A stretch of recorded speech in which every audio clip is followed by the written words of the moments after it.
printing, you can see if you connect to a HP. I can't do it. Oh, do you need to connect? No. Connor can do it. I can't do it from this computer because there's no Wi-Fi. True. Okay. No, we're good. What are we doing? I thought he wanted to try to take his computer. We can take it from his laptop. We can print, by the way. Yeah, we'll just use the spreadsheet. We'll make it work. What was it? I wanted to find out the two names and who was on that chart. That's all. But we'll make it work with the spreadsheet. I'd prefer for now, but we'll make it work. I got you right here. Connor should have access to the sheet. He just needs to print that tab. But I have. See?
Good morning, Axe Throwers, Waddle participants, and Axe Throwing fans alike. Football season is over.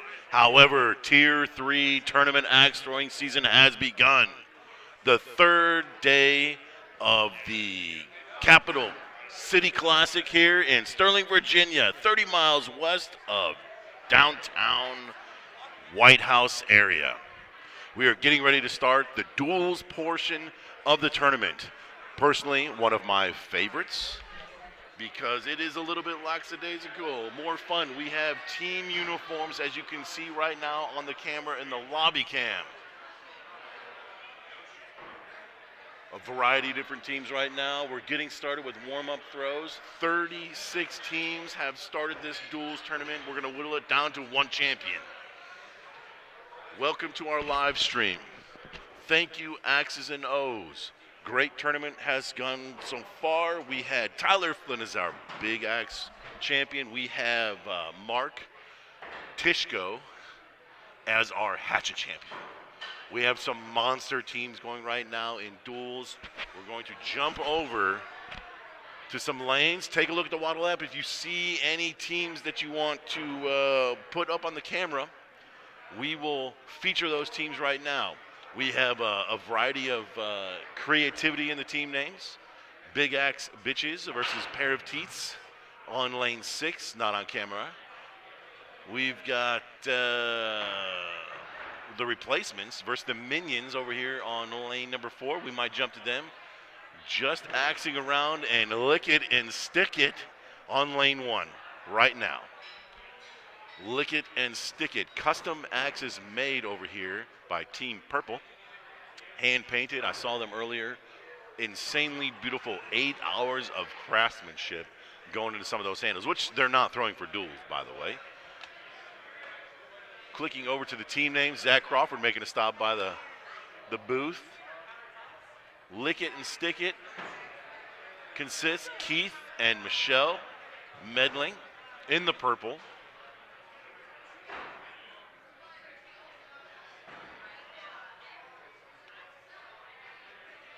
Just axing around. I'm looking at the list of team names. My goodness, I'm not even sure I can say some of these things on our live stream, but we're going to roll with them anyways because Sunday, Duels Day, is all about fun, and you can see that by the uniforms and the variety of creativity and the names. If you're looking at the bracket, chime into the comments section. Let me know who you think is going to go deep. Let me know who you think is going to be in the championship. Let's get a conversation going right now. Thank you. Just axing around, Shelly and Ron in the black and red shirts. These calls are going to be a little bit difficult for me to make as far as the scoring is concerned on the live stream. I'm not looking at the lanes right now. I'm looking at what you're looking at on video. So we will let the app do all the work on this one. No need to bust out the abacus. We will sit back and enjoy the fun of the duels tournament happening right now with 36 teams at Axis and O's, Sterling, Virginia. Tier 3 tournament. First of 5 of the year.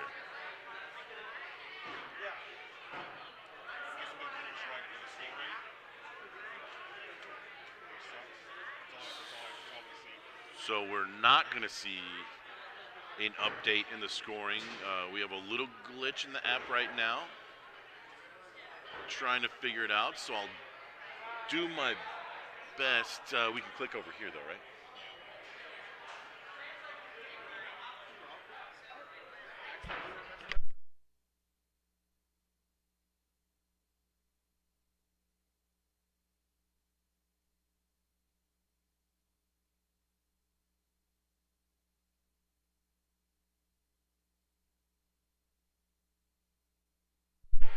So round 1 goes to Michelle and Keith, Team Purple there. Lick my axe. My goodness. Every time a somewhat fun and slightly inappropriate team name comes up, maybe we should take a drink, have some extra brunch drinks, whatever. We have a new team that was formed this morning. Part of the great thing about Duels is things get shifted around. The atmosphere is definitely more casual on Duels tournaments. We have some teams that take it super serious, other teams that have a little bit more fun. The team I'm looking at right now that's not throwing yet is Jeff Schick and Uncle Willie. They are cheese, cheese, and more cheese. Uncle Willie was recruited this morning after Jeff Schick's his teammate did not show up. So he walked over and recruited Uncle Willie. Not a bad partner to have. Uncle Willie is a former Duels champion. Not a bad half of that team. Jeff Schick, a stout thrower himself. Back to the action. Can't really see the score. We're going to work with the app a little bit. Do my best to try and call these. If you are just tuning in, the broadcast booth is, my back is turned to the lanes. I'm strictly watching what you guys are watching on the live stream, and the scoring system's not working right now. So I'm going purely based off of what I see on camera.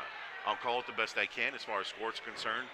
If not, we're going to rely on the app that does live updates on the scoring. So right now in the featured lane right now, lane 1, it is a 22-25 game in favor of Ron and Shelley, who are the red and black shirts.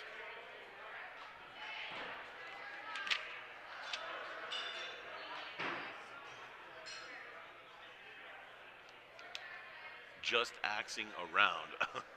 Up by 4. A lead change on that last throw. Now lick it and stick it. Another lead change on that last throw. Just axing around is up by 1 point going into throw number 5. Duels is 2 people throwing at the same time, as you can see at the camera. Their axes need to land on that wood at approximately the same time, like a bang-bang kind of thing. And the timing is impeccable. The strategy becomes more of a factor in Duels because there's that one more variable of a score and an axe hitting the board. So right now we're sitting at 1 point match, and right now they're deciding, they're using the abacus on that tablet right now to decide on the strategy of the game.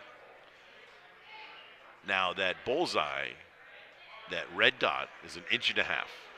It's hard enough to hit. The best throwers in the world are 75% bullseye accuracy.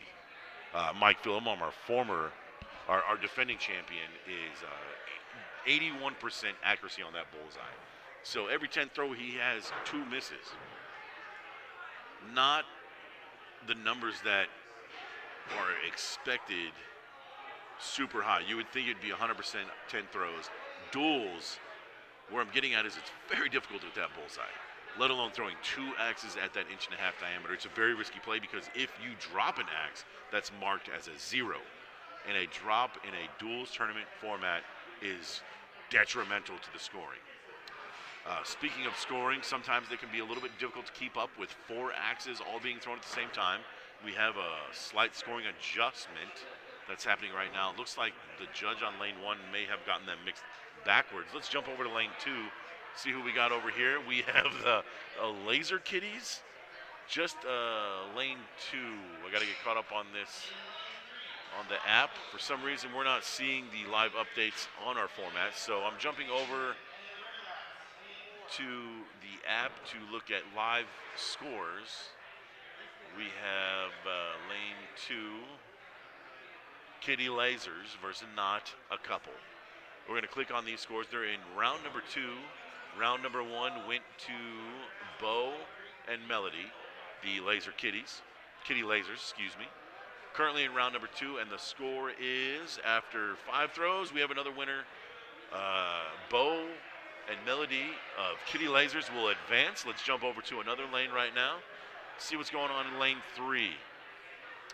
These matches happen quite fast. There's only 5 throws per round, best 2 out of 3. So 15 throws max total in these matches of Duels. We have Jeff Schick. Did I say that right, Schick? Coming over here by the commentary booth right now. He is, I was just talking about you, how you recruited Uncle Willie as your teammate. Jeff, you want to jump on the commentary right here? Let's unmute this mic. Jeff's gonna be. I think you're there right now. Welcome to the booth, Jeff. Hey, Rob, how you doing? I'm doing pretty good. How do you feel about your new teammate? Good. I just hope TJ Schultz kind of gets better.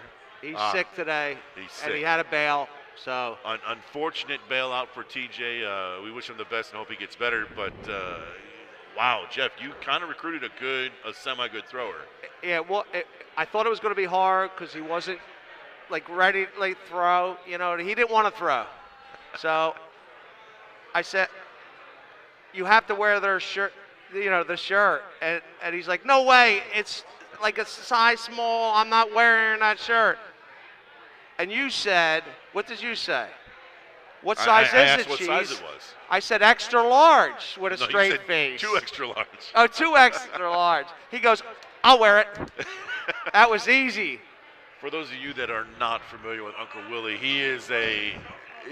Uncle Willie right now is yelling at us from the bar right now. He's a burly man. He is a sizable fella. He's 6'3"-ish. Yeah. Got a nice little build on him. And he is not a XL. He is definitely at least a 2XL. Yes. So he got the old Bamboozled. The old okey doke. Uncle Willie, you want to join the podcast here, the stream? I think I know how to work this stuff. All right. Just like my answer for Duels, no. So Nonetheless. what I did, I put my phone up on the ledge here and put it on the bathroom door. And here comes Willie walking out with the shirt on. Or should I call him the human sausage? So if you want that video, let me know. So what you're saying is your team name should be Cheese and Sausage. Well, it's going to be cheese and sausage. I like that. Now, a cheese board. Can't wait to get these guys on our videos later to watch them throw. If you're not it's gonna familiar be with fun. Jeff or Will, like I said before, Uncle Willie is the better half of a Duels World Championship team, as Saikon pointed out last night in our stream. And Jeff is a very decorated thrower himself. Kind of flies under the radar. And I mentioned yesterday in our stream, Jeff, is you got to be careful when you shake your hand, man, because your hand is very strong. You got a very firm handshake. I'd almost want to just fist bump you, or maybe elbows in the future. Back to the action. We got Corbin Decker, Sam Carter. Sam Carter's kind of earned a name for himself in the axe throwing community. He's 2019 World Champion Hatchet. Paired up with Corbin. They are team name Buffering.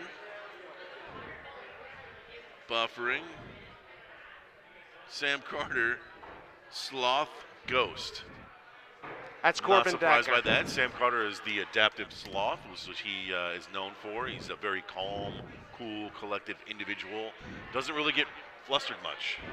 No. A lot of anxiety comes into axe throwing, especially with new throwers or inexperienced throwers, but Sam is a very calm and collected individual when he throws. Right now, the current score is 30-29. American Psycho's up by 1. And if you just look at Corbin Decker, you know why he's called the Ghost.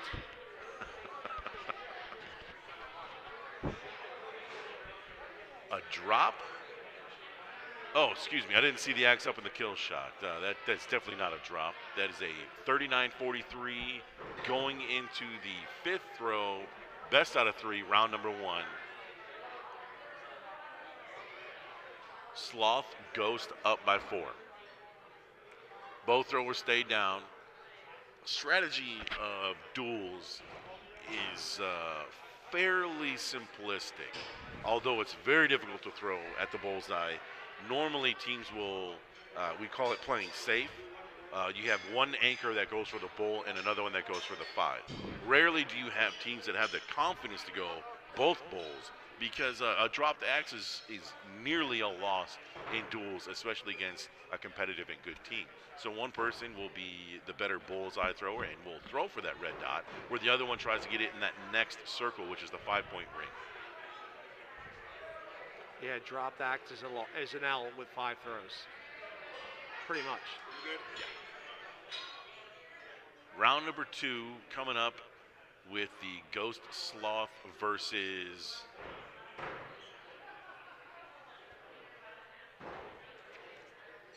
American Psychos. American Psychos are the red and black shirts on the left of our screen right now. The Sloth, Ghost Sloth Ghost is Team Yellow.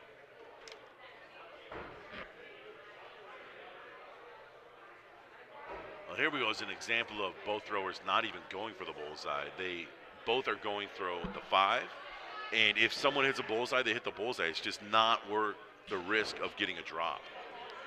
A drop is extremely hard to come back from, especially if it happens in the late rounds, the late throws rather. 4 and 5, it's hard to come back. The strategy is determined at that point, and the other team can play it safe. You have a drop in throws 1 or 2, even 3, you can come back with it by getting aggressive and going for the bull.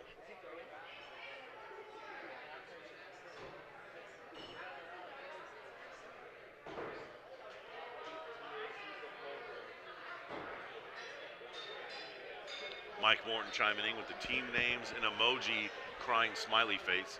I'm not very familiar with the emoji game. My emoji game is pretty weak. I don't even know what that means. Emoji smiley cry. Yeah, well, it seems like a good thing, right? It's a great thing because you can really get a lot of words out with one picture. Trust me. I know. Jeff Schick knows. Yeah. He's got a My strong emoji game is pretty good. I'm going to have to step that up. Getting back to the action, 43-32 in favor of Sloth Ghost, up by 11 going into throw number 5. All 4 axes are going up for the kill shot. Double miss by Ghost Sloth. Wow. And a double hit by American Psychos. Wow. Which They lets them take win it. that round. They make up an 11-point deficit by getting 16 points on a double kill shot And they to dropped. beat the Ghost Sloth in round 2.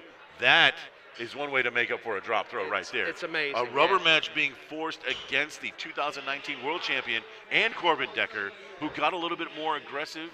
Is that a practice throw? That is not a practice throw. They went straight into throw number 1. They got aggressive and both go for the bullseye. Looks like they might have hit a 12. All right, Mr. Leverance, I'm going to throw. Good luck, Jeff. Where do you see me and Will's strategy?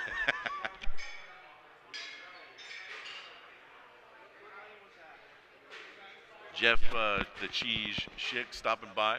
Thank you for that, Jeff. Good luck to Uncle Willie and Jeff.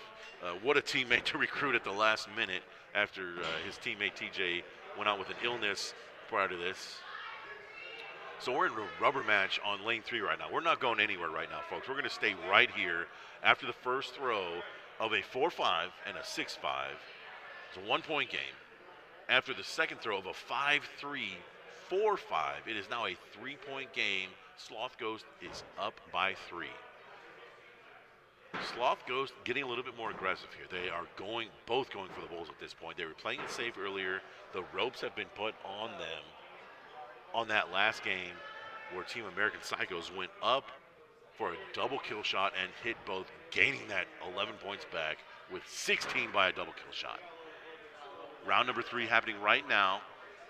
The judge taking a closer look, and a common thing in duels is the judge needs to go take a closer look. Sometimes one of the axes is scored and then pulled in order to allot enough room to call that second axe. These things are so tight that sometimes the axe needs to be pulled. Corbin and Sam go up and take a closer look and might have been asking for a second opinion. They do not. They both pull their axes, which solidifies the score of that tournament. Once the judge rules a score, if you go up and touch your axe at all, that score is then final. If you want a second opinion, you have to go up, take a look, and then come back behind that 12-foot footfall line and ask for that second opinion. Give the judge enough room. Give the judge, the second judge, enough room. The head judge here is the Kilted Pedro judge. Jesse Hummel, everybody, stopping by. He is the photographer for Waddle, the guy that captures amazing moments, including a proposal made yesterday by John Dobke to Kim Novak. One of the best moments of axe throwing I have ever seen that trumps any championship I've ever seen. Congratulations to that couple. Glad it happened here at the Capital City Classic at Axes and O's in Sterling, Virginia. Back to the action. Throw number 5. We have a missed kill and a hit kill by the American Psychos and a 6-0 to squeak out the win by 5 points. Sloth Ghost advances. This is a double elimination tournament, so Sloth Ghost will advance. American Psychos just get bumped down to the B bracket. They're still alive, just have to fight a little bit harder for their life in the axe throwing tournament right now. We're going to jump over to, looks like we got JT. I like watching JT throw. What a stout thrower this guy is. Throve being repped with the yellow shirts. Lane 2, I'm pulling up the app right now. Excuse the little time delay right now in me calling these matches. We are not able to see the score right now in the upper right part of our screen. Meanwhile, I'm pulling up the app right now, which is easily available to anyone that wants to join in into axethrowing.org. Just go to Axes and O's Duels Tournament.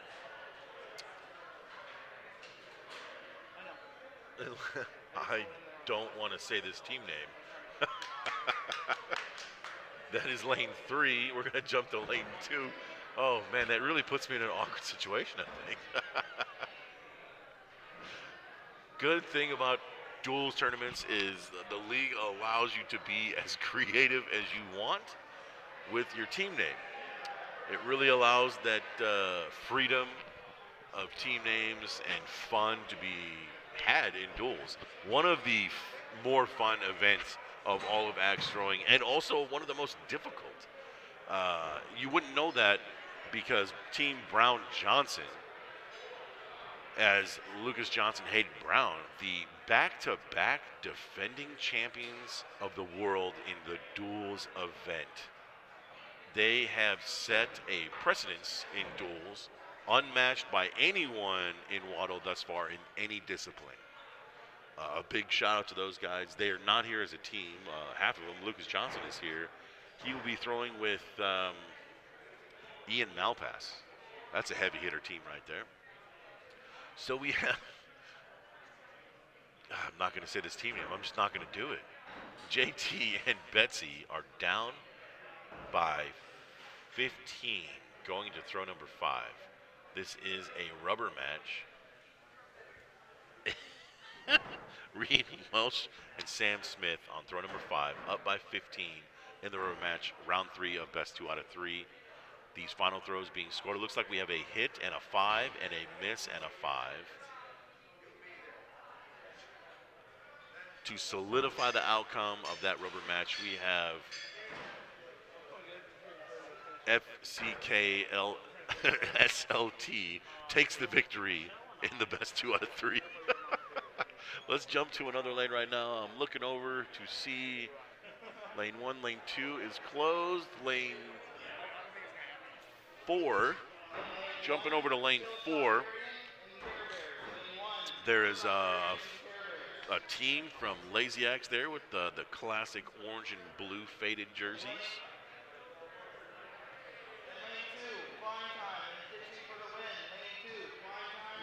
Richard Lynn.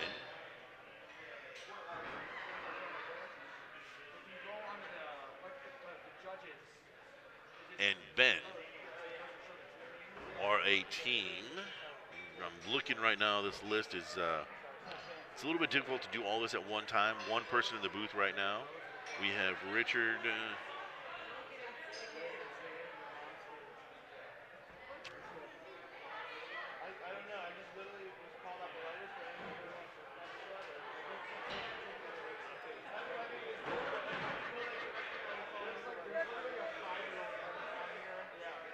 Best 2 out of 3. They're on round number 1. We don't have a score on the app right now. Here we go. The scores are being updated on the app. They're being populated, and it is a double bullseye for Beers Before 8. Beers Before 8 hits a double bullseye. They are the team in the black. So it is now a 12-10 game going into throw number 2 versus the fellas from the Lazy Axe. A drop, misfire there by the Lazy Axe team, and a 4-4 hit by Beers Before 8. 10-point lead going into axe number 3. It's not a huge deficit on axe number 3. 2 drops is hard. It's a handicap that you spot the other team, but it's definitely makeable and able to come back. Another drop here and a 4. Drop 4, 5, 4 to put the lead, to cut the lead to 5 points, 24 to 19. With the 4th axe coming up right now. Math going on. The players often have to revert back to the tablet, to the judge. Hats off to the judges here for doing such a great job. The duels section of this tournament is not an easy thing to judge. It requires far more work and much more organization on that tablet. Brian, our co-host here, as the commentator, is in lane 4 right now, doing a little bit of judging. He will be joining us once that he's done with lane 4. Going into throw number 5, it is 27 to 32 in favor of Beers Before 8. If you're in favor, say the name, John. I'm not going to say the name. You look up the name and say the name, John.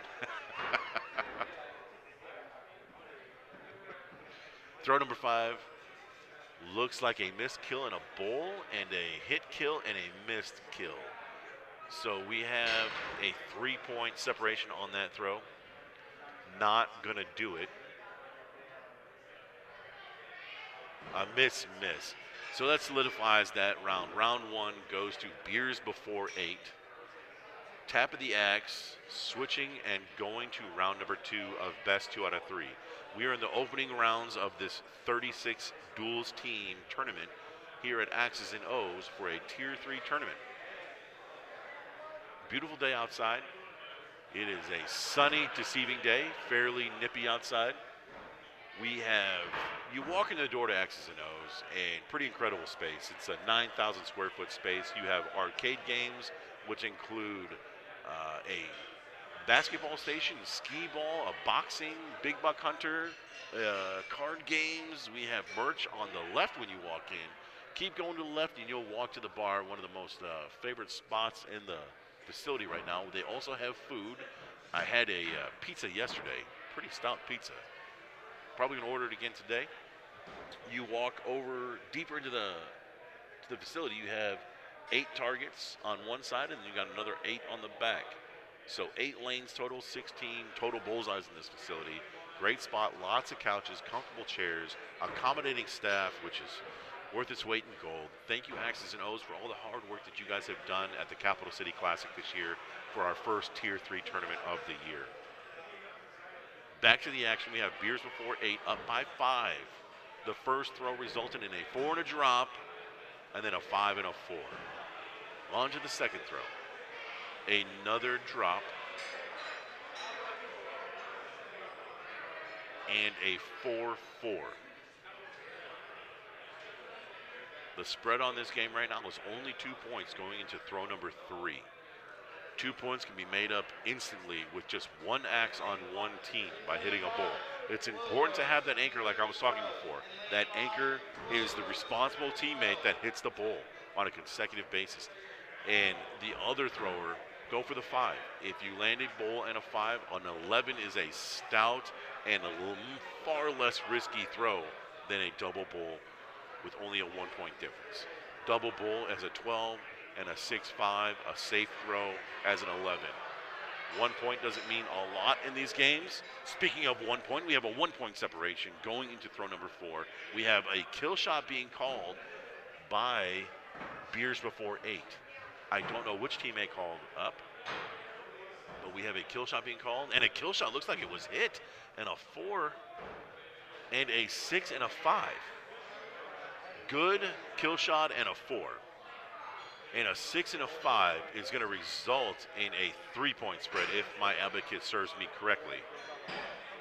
We're about to get fact checked right now by our judge. Up stays 2 points. 2-point spread going into axe number 5. Now this is a decision in how confident you feel going up for kill shots right here. A lot of teams being up by 2 will go 1 up, 1 down. If the other team both goes up, that is a big deal. because you will end up having to go up yourself. Right now, when you see on your screen, they are discussing the strategy and what each team's going to do. The team in the lead is supposed to call first, giving the team behind a little bit of a leeway. I didn't see what the calls were. We have one going up on each team and one staying down on each team. Kill shots are going to, two going up on one team. Good adjustment by Lazy Axe team.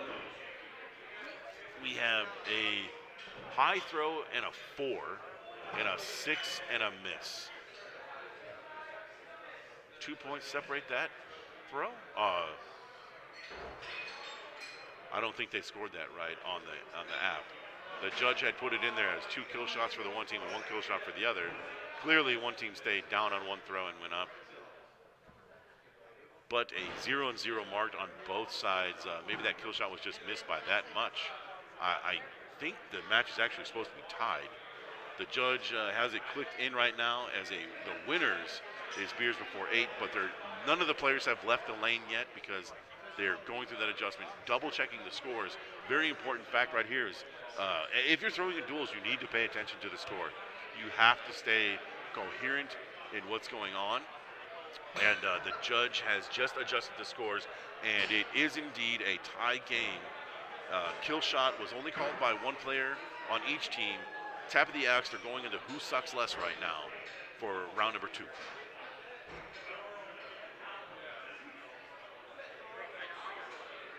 Who sucks less involves all the players going up for the kill shots, all 4. Looks like we have a miss and a miss and a miss and a miss. Can't quite tell from here. I'm going to take a short break. I will be back to go get a closer look at some of the action.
Welcome back. I am back after a little bit more investigation in the tournament. We've got the winner of that game. Man, I can't believe I missed the last of that. We are going to jump over to another lane. Let's see who's on lane 1. Looks like Jessica Rayner. Can't quite see over there. If you don't know where our booth is, we're going to go lobby cam. I'm right here. I'm waving.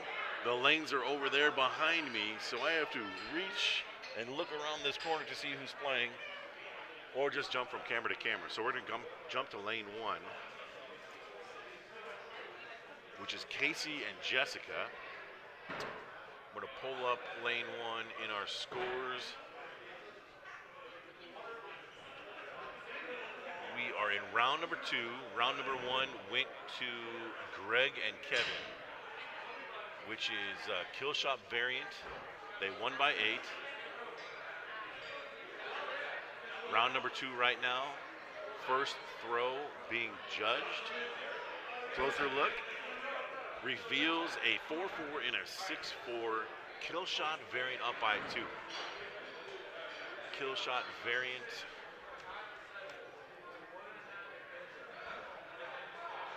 Is Greg and Kevin.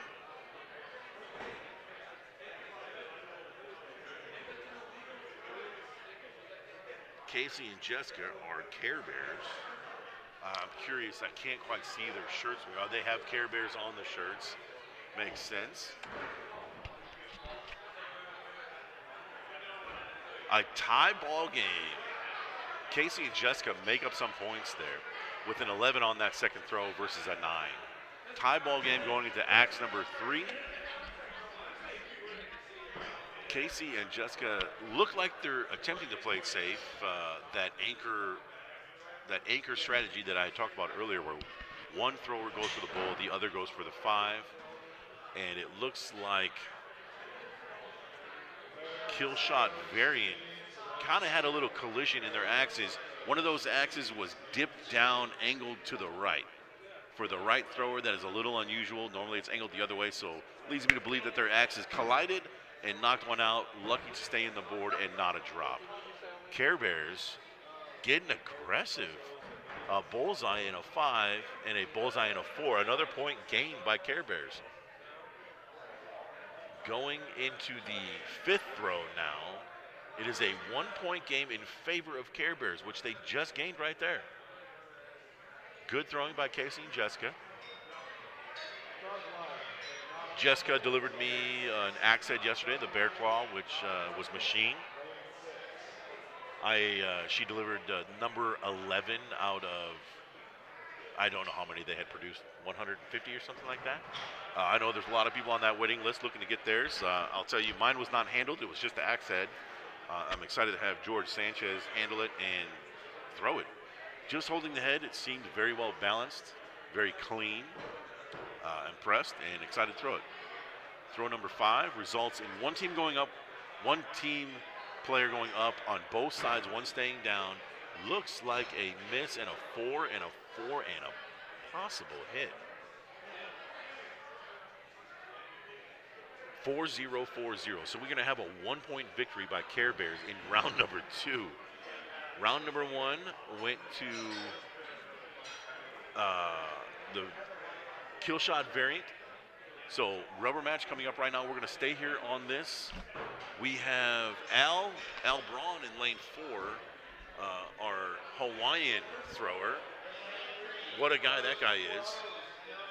Versus JT on lane 4. Sticking with the action in lane 1 right now. Jessica and Casey versus kill shot variant. Throw number 1 about to happen. That was a practice throw. Practice throws are pretty important in duels. It's one of those times where you can dial in, go for your strategy. If you want to try and play it safe, you want to be ultra conservative, you both throw a 5, or even more conservative than that, you both play it safe, throw a 4. Scores usually dictate the strategy of the individual throws. A lot of teams that I know of have come up with code words. Instead of saying you go up, I stay down, they have code words like ice, ice. Ice means we're both going up. Home means you're an anchor and I'm going 5. You just don't want to let the team know sometimes what you're exactly trying to do to dictate whether or not they get aggressive and both go bull or both play it safe. So fun facts about that duels is strategy is definitely more important. Look at the axe, the pink-handled axe right there, landing diagonally on top of Casey's axe. The axe was in the wood, so it is marked a 4. As of right now, Care Bears are up by 7 going into throw number 3. A drop by kill shot variant. Not too detrimental right now. A safe throw by the Care Bears right now. A 4 and maybe a 5. 4-5 has been ruled by the judge, and a 6-5, 6-4 for kill shot variant. Kill shot variant is looking at each other as they're pulling their axes. They're talking about strategy right now. Looking at the scores by the judge on the tablet, deciding on what they want to do right now here on throw number 4. They are currently down by 6. It's time to do some math. Good luck figuring out math on a Sunday morning. Ever Rodriguez, no. The app is not portraying the scores on our live stream. For some reason, it's a slight technical difficulty, and the app won't allow us to do it. So what I'm doing right now is I am telling you the scores by clicking on the app on my dual monitors, and I'm following the live scores that are updated on the app. So unfortunately, no, we don't have those scores on our screen that you're viewing right now. But I'm doing my best to keep you updated on the scores. As of right now, it's 37-33, 4-point game. Care Bears are up going to throw number 5. This is one of those moments where if you're Care Bears, you have to be careful in what you're going to do. You kind of want to see what the other team's going to do, and that will help dictate what you're going to do. 2 kill shots results in 16 points. 2 bullseyes results in 12 points. Playing it safe generally results in a bullseye 5, 11, or a bullseye 4, a 10. 4 points need to be made up right now by kill shot variant. Discussing a lot of strategy going on right now. A lot of, hey, what are you doing right now? No, what are you doing right now is going on. It looks like double kill shots are being called by kill shot variant. They're looking to get 16 points on this throw. A 10 will be required by Care Bears. It looks like we have a missed kill shot in the driver's seat right now. Care Bears will win the rubber match. And they play it safe, and they nearly had a Robin Hood, and it dropped X. Luckily for them, they have a 4-4 and a 0-8. Care Bears wins by 4. A good example of the pace and flow of these duels matches right now just happened in that match where strategy on the last throw is huge. So Casey and Jessica Renner advance. They are Team Care Bears. They will advance on, and Team Killshot Variant will drop down to the B bracket. We are going to jump to another lane right now, see what's going on. Lane 1's going to be taking on someone new, and we have the Seidels right now on lane 3. We're going to stick with them. I was very impressed with Tyler Seidel's throwing yesterday. He made a very good run, including an epic comeback in a match where he hit 4 shots in a row, which included 2 kill shots, to force an overtime throw and to win that round. He ultimately ended up losing, but as the rookie thrower of the year last year in 2021, he made a very impressive run in the tournament yesterday for main event hatching. So lane 3, I'm jumping over to the app. Bros before hoes versus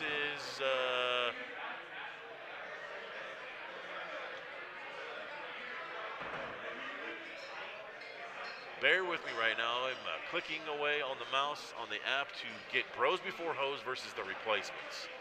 I don't know who is Bros Before Hoes. I'm imagining it is the Seidels, which it is Bros Before Hoes. They are the young bloods on the right of our screen right now. The black shirt, green shirt are the Seidel brothers. The other side, we have Mike and Matt of Team, going back and forth again on the app because our score is not working live. The replacements.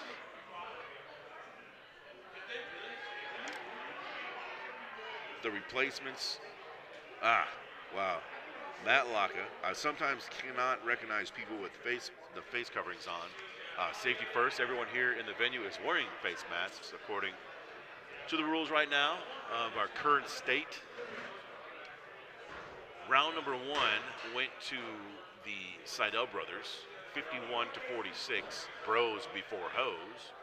They won by 5. Round number 2 underway with a 0. How did I miss that throw? Well, I don't know what happened on that first throw. Oh, it was marked a 0, even though it was a drop. So the judge marked it as a 0, which is ultimately the same thing. A 0 on the app indicates that you missed completely, but the axe stuck in the board. A drop is an obvious, the axe did not stick in the wood and you had to pick it up off the ground. So slightly different scoring technicalities. Bros before hoes up by 12, up by 7. We're caught up right now. Final answer. They are up by 7 going into throw number 4. Round number 2, Bros before hoes, the Seidel brothers on the right. Won round number 1. This is round number 2, 7-point game, throw number 4. We have a classic anchor system here by both teams, a 6-5 and a 5-5. Very close. You're taking a second look at the Seidel brothers. Both axes were touched, which solidifies that scoring on that throw as a 5-5. When you walk up to the axe and you are taking a closer look, and once you touch your axe, you're done. That's it. That is the rule. And if you want a second opinion, just kind of put your hands behind your back, look at the axe, and call for the judge. They will come up, give you a second opinion, bust out the flashlight, possibly pull an axe if need be. We have a kill shot, down. A 6-point game, which needs a 6-point spread. Bullseye kill hit by the Seidel brothers to solidify that when they will advance, winning 2-0 against Mike and Matt. We're going to jump over to another lane, see what kind of action we have going on. The judge is saying it's round 3 coming up. It shouldn't be round 3. Colin and Tyler took round 1. I think we have a little bit lag in the app on the judges. They have a tall task. They have to keep track of 4 axes. They have to keep track of the rules. They have to keep track of foot faults. They get it squared away, and congratulatory hugs were given to the Seidel brothers. Right now, live, lane 5, we have Texas Made, which I'm guessing is my boys from Texas, Mike Barton and George Sanchez. They are in lane 5, which is not a cameraed lane. We cannot view them, but we can take a look at their scores. They are in round number 1. Currently, George and Michael, my Texas boys, are up by 4 going into throw number 5 against Bo and Melody, the Laser Kitties. If you see their t-shirts, we'll try and have them come over and get them on camera later. They have a very decorative t-shirt, matching t-shirts of kitties with lasers coming out of their eyes. One of the best uniforms of the tournament so far in Duels. The 5th throw results in Texas Made 8, kill shot 4. They win that round. Round number 1 goes to Texas Made. Bo and Melody are still alive in round number 2. Looks like we have a hell of a team coming up here in Josh Russo and Zach Crawford. Those guys have sort of made a name for themselves. Playing Ty, one of my Texas friends, and the GM of Axis and O's, Connor. We will see their team name. I'll throw with you, bro, versus Steel Boys. I'll throw with you, bro, I imagine is Ty. He was supposed to have been partners, I believe, with Mike Philibon this morning. And Mike is just kind of exhausted, and they want to take a little break, which happens after a extremely long day, long throwing. Mike yesterday placed 3rd in the tournament, so he had one of the longest days of all the players yesterday out of the 96 throwers we had for hatchet. Russo not in his classic black outfit, and Zach El Presidente Crawford, which we deemed him yesterday, are in round number 1. Steel Boys are up by 4. Going into that last throw, they're going into throw number 5 here. Throw number 4 being scored. Up by 6 now after throw number 4.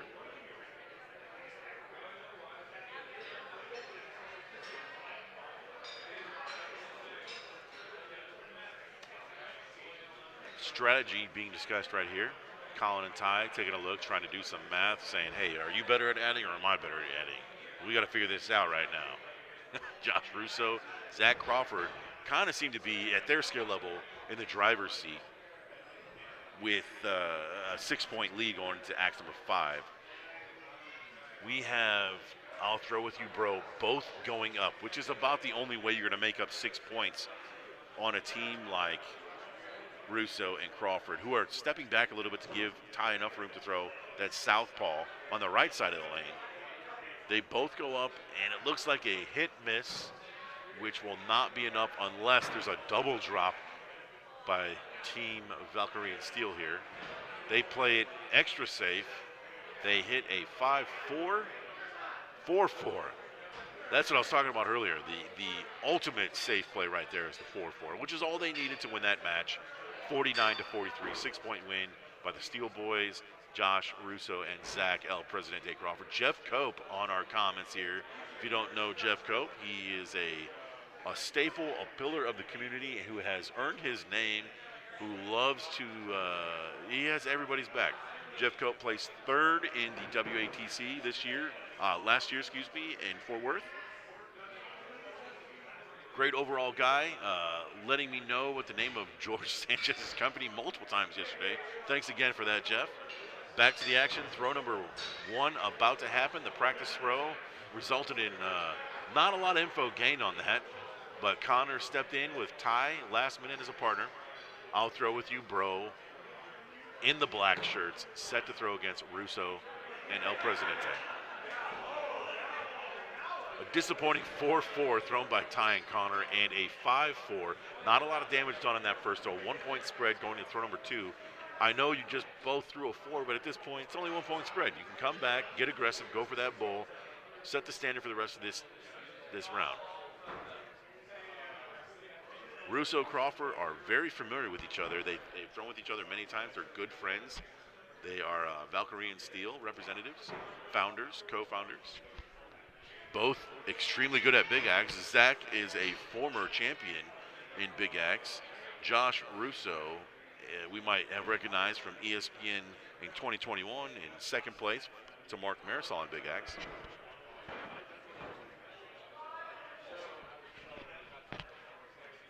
TNT Studios, we are we cannot get the score on our live stream. The app is not allowing it. There's some technical difficulties there. So the best I can do is keep you updated on the score, which is 17-18 right now, going into throw number 3. Steel Boys, Zach and Josh on the right side of that screen are up by 1. A drop by I'll Throw With You Bro is a hard thing to come back right now. And almost a double drop by Steel Boys as their axes touch and split apart and land in the 5s. 6-4 rather. Those axes hit each other midair right before they hit the board, and they spread apart, angled away from each other. A very lucky throw on their point. And a drop and a 4 from I'll Throw With You Bro, the team that was organized this morning, resulting in a 21-28 difference in throw number 4.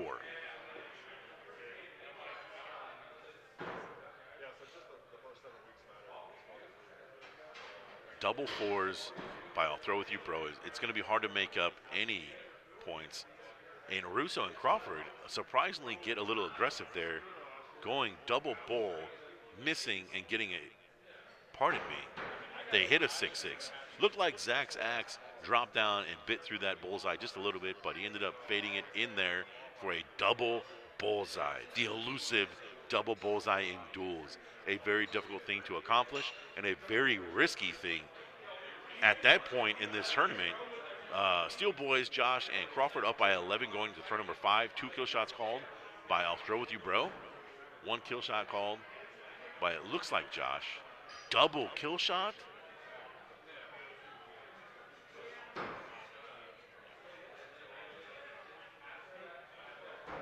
So the app had scored that one wrong. I don't think the judge entered that correctly.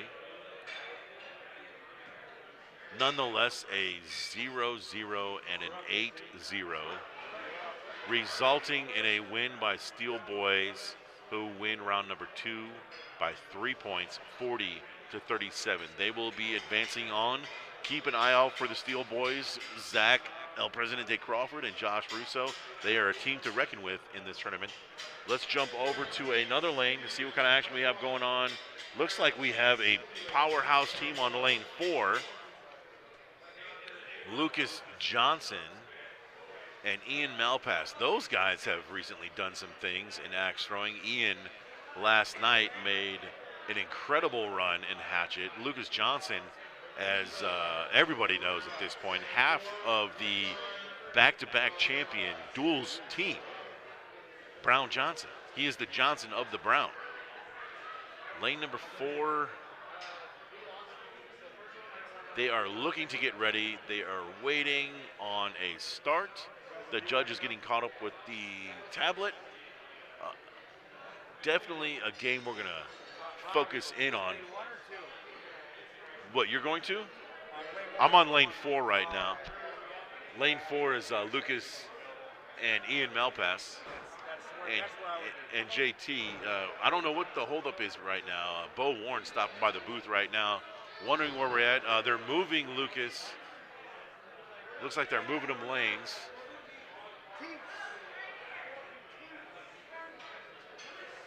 Yep, they moved Lucas and Ian.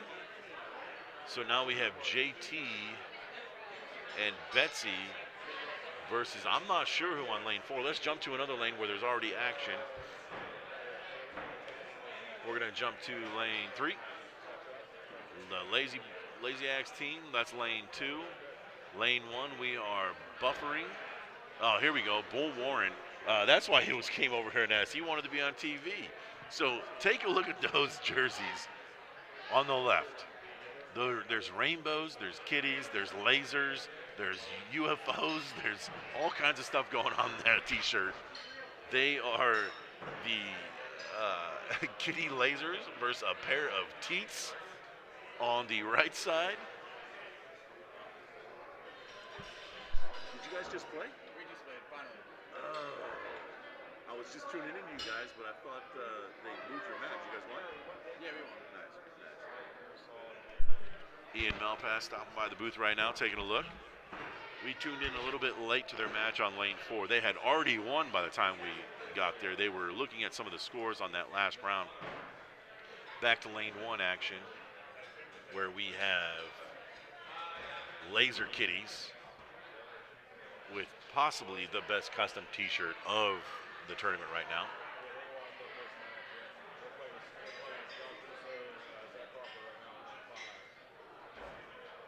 Versus Pair of Teats.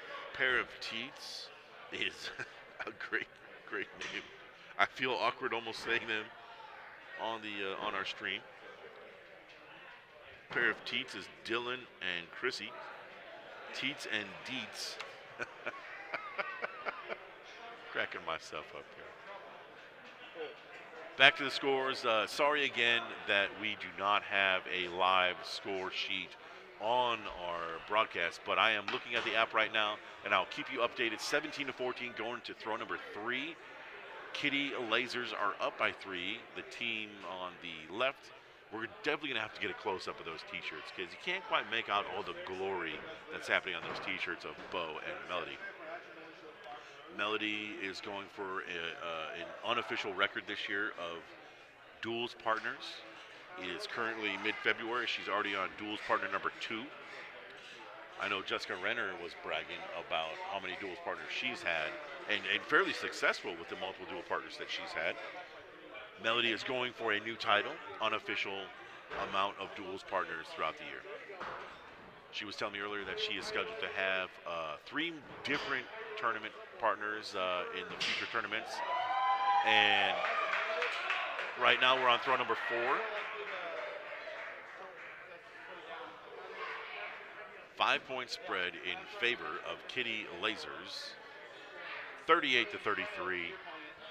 This is one of those moments. 5-point spread is enough to think about strategy, whether or not you go up, down, both stay down, get aggressive and go for the bull. It's almost riskier to go double bull than it is to go double kill shot or kill shot bull, meaning landing both those axes in the same 1.5 bullseye is risky because it could result in a drop or even worse, a double drop. And the same shot is ultimately accomplished by throwing a kill shot and a bull. And there's no shot at colliding axes. Well, I guess some people could possibly collide axes. I know John Howard probably collide axes with someone on a kill shot bull shot. Probably if we were ever partners, John.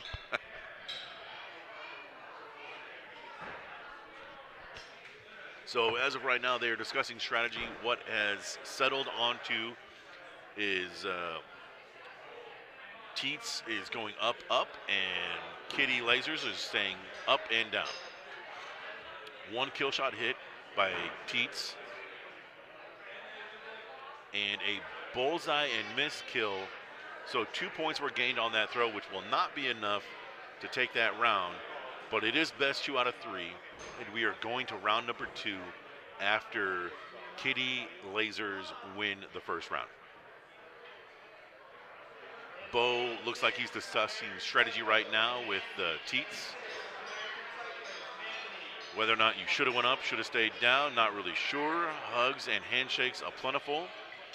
The way that they are greeting each other right now, it looks as if this round is completely done, this match is done, but they're only going to round number 2, which is a testament to the community and family that Axe Throwing has established.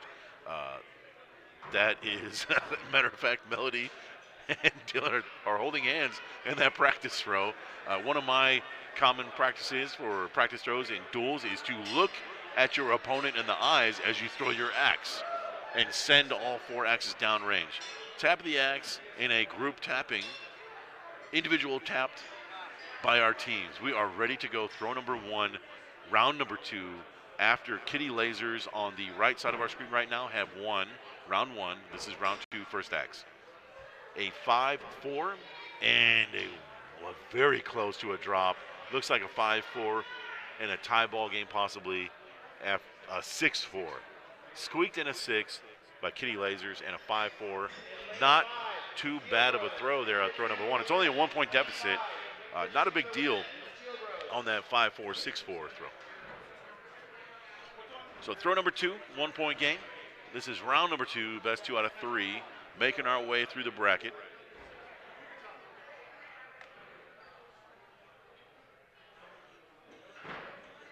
Pair of Teats on the left with a 5 and a 4, just squeaked in a 4, almost a 3.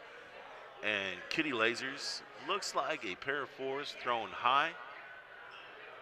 The judge scores 4-4 for Kitty Lasers and a 5-4, barely a 4 and not a 3 for pair of Teats. Once again, that 1 point was gained back. 4 axes being thrown at the boards and only 1 point difference in all 4 axes hitting the board. So we're tied right now, 18-18, going into throw number 3 of round 2 of this best 2 out of 3. Kitty Lasers on the right one, wound 1.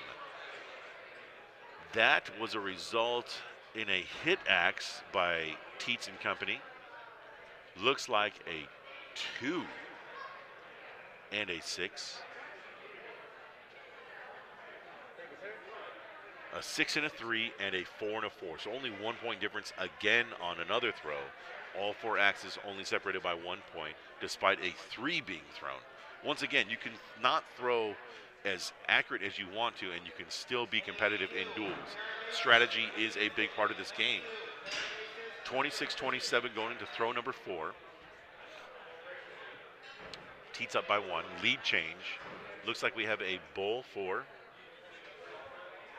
by Kitty Lasers and a 6-4. 6-4. Nothing changes on throw number 4. Repeat throw on 5. 1 point spread, 36-37. Teats looks like one is staying down, one is going up. Kitty Lasers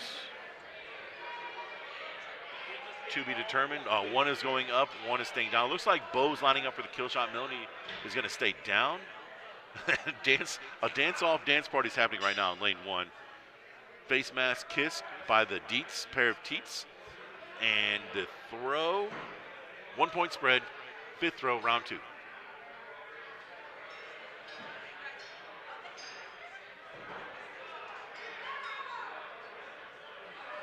A kill shot hit by Bo and a 4 hit by Melody. Looks like a hit kill shot by Dietz and a 3.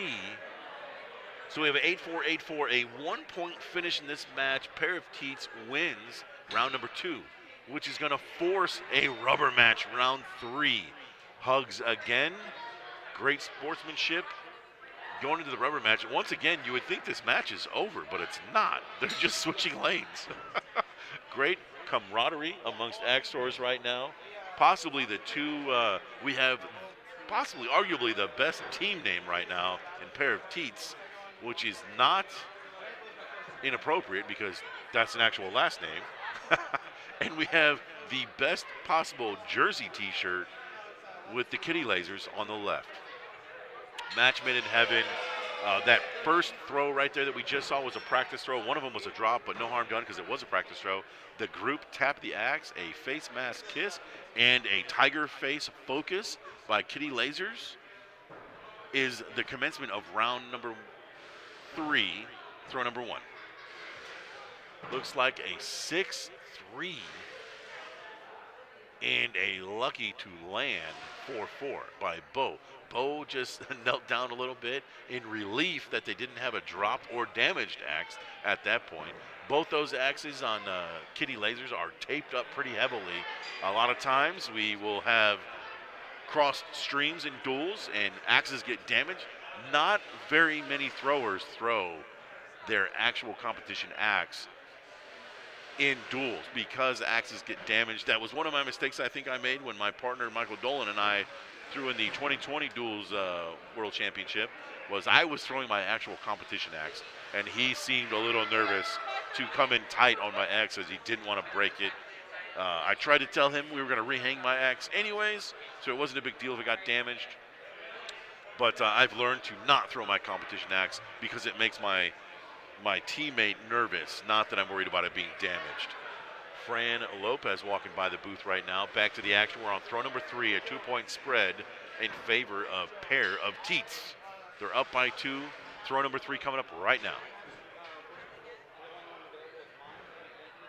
Pair of Teats bringing it in tight. Looks like a 6-5, dialing it in on that 5 circle, and a 6-4 it looks like from Kitty Lasers.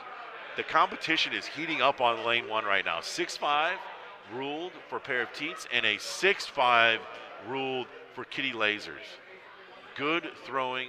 Pair of Teats. Only one player retrieves the axe there and hands it back to his teammate. Going on to throw number 4, we are 2-point spread in favor of Pair of Teats.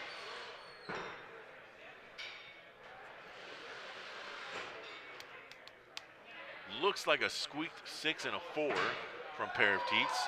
Fist bump confirms that it might be a 4. Oh, their axes hit each other as they were both about to go into the bullseye, pushing one of the axes out to the 4 on Kitty Lasers, resulting in a 6-4, 6-4. I gotta say, Kitty Lasers right there was extremely lucky that the axe that hit the 6, the bullseye, did not knock that other axe completely out and a drop. They were lucky for it to land in the 4 in a tie throw, resulting in a 2-point spread.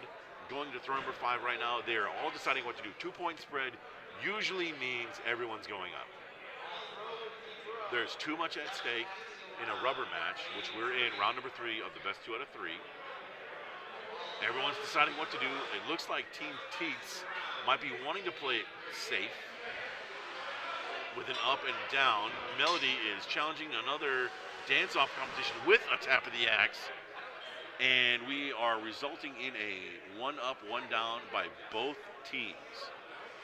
It looks like Bo on Kitty Lasers is lining up for the kill shot. It looks like Dylan is also lining up for the kill shot. Throw number 5, 2-point spread. A 5. We have a bullseye. A missed kill shot by Team Deets. And a second opinion. It looks like the players and the throwers already know the outcome of this. If I'm not mistaken, it looks like a 1-point victory is due for Pair of Teats. The judge is taking a much closer look right now at this throw. He's looked twice at it at this point. Ruled a 0 missed kill shot and a 5. And a missed kill shot and a 6. A 1-point victory for Pair of Teats. What a match. What a match that we just witnessed right now on lane number 1. Pair of teats advances. Let's see what other action we have going on. I hear the screw guns being deployed right now. We have board changes happening on some of these lanes. Great matchup by Pair of Teats and Kitty Lasers, who are still in the lane right now, lane 1, and they're giving each other hugs. The good time that Duels is being represented right now by Pair of Teats and Kitty Lasers in lane 1. Switching over to lane 2. Let's see what's going on. Lick My Axe, self-explanatory in the purple shirts, versus, Lick It and Stick It. Their shirts say Lick My Axe, but Lick It and Stick It is the name of their team, versus Pair of Aces. I'll throw with you, bro. My boy Ty is in lane 3 with Connor, the GM, versus Just Axing Around. Let's jump to lane 3 right now. This is a B bracket match right now. We are currently in the pulling up the scores right now. We are in round number 1 of best 2 out of 3. Ron and Shelly on the left side of your screen. Tap the Axe is going to commence throw number 1 of round 1. I'll Throw With You, Bro is an organic name that happened literally on the spot earlier today when Ty needed a new partner and Connor stepped up and said, you know what, I'll throw with you, bro. The team names that happen organically, I think, are the best.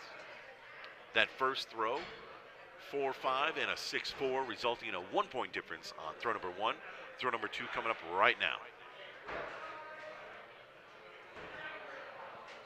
4-4, thrown by Ron and Shelly. 4-4, thrown by Ty and Connor. Ty and Connor, as I mentioned, are brand new partners that literally happened this morning. Sometimes when you throw with a new partner, you're trying to get the vibe, you're trying to work out what's going on, how they throw, the timing, who's going to count, who's not going to count. I think that's kind of what's going on with them right now. They're just having some fun. Ty is one of the vendors here at the market. He makes custom sheaths, paints, and lasers, and hand tools them. If you haven't seen his work, check him out. Ty Ledzma on Facebook. I will spell his last name for you once I find it. He's one of my Texas friends, Hurling Hatchet's representative, former owner of L's Hatchet House down there in south of Houston. Ty Ledzma, L-E-D-E-S-M-A. He does custom sheaths. Check him out. Extremely detailed work that he does. Pretty amazing stuff. You can give him any graphic that you want, and he will make it work on a sheath. We're going to throw number 5 right now. It is 29-33 in favor of I'll Throw With You, Bro on the right. Throw number 5 looks like it results in a 4-4 and a 4-4. Not much harm done there. I'm a bit surprised by throw number 5 there. No one went up, especially the team that was down. So Tap the Axe for going to the round number 2. Let's jump over to lane 1 real quick. We have a monster powerhouse team right now. Tyler Laka, it looks like. And we have Ian Malpass and Lucas Johnson in the yellow shirts. I'm kind of disappointed. Lucas Johnson had changed his shirt. He had a red shirt on earlier. They were ketchup and mustard. They looked like condiments from a picnic table.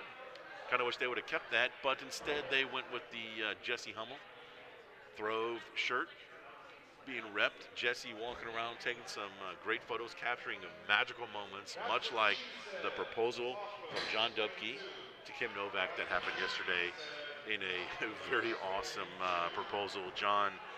Kim was throwing her last match. She had been eliminated on her last throw. She was out of the tournament. She walked up to the board, and John snuck up behind her right at the 12-foot mark, nearly a foot fault, and gets down on her knee and presents a ring to her as she turns around. And her expression is making me so emotional right now that I'm almost tearing up just talking about it, describing it. It was magical moment also captured by Jesse Helmer. We have Tyler Lockett and Maggie that are down by 1 going to throw number 4 of round 1. Tyler is one of those sneaky axe throwers that is sneakily good. He's made a name for himself with league wins and has run deep in multiple tournaments. Ian and Lucas really don't need a lot of explanation of who those guys are. But if you're just tuning in, you don't know who they are.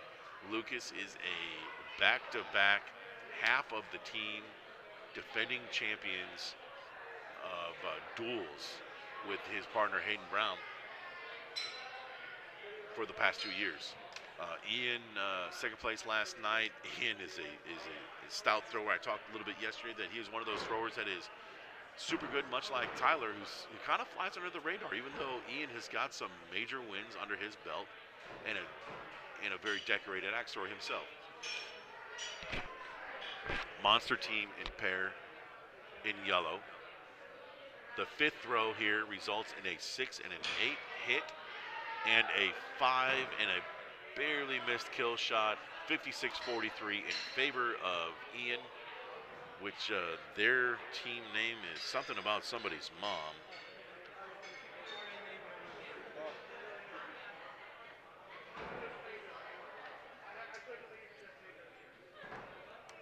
Your mom's favorite team.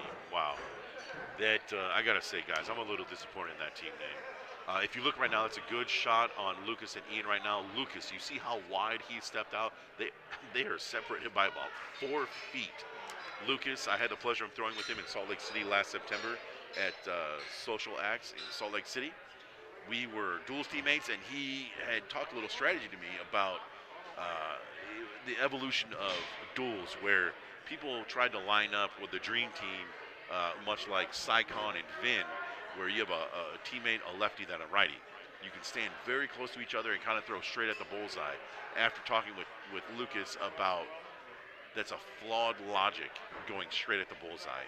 What you really want to do is stand separate from each other, about 4 feet, and throw into the bullseye, creating a wedge going to the bullseye. It gives you more surface area and more forgiving bullseye to hit when you do that kind of stuff. Lucas practices that on a regular basis, and that's how he throws his hatchet at kill shots as well, for another purpose of not all venues can accommodate that kill shot, meaning a right-handed thrower throwing on the right side, and the wall that separates the lanes is right there, not allowing you to stand as far over as you want to.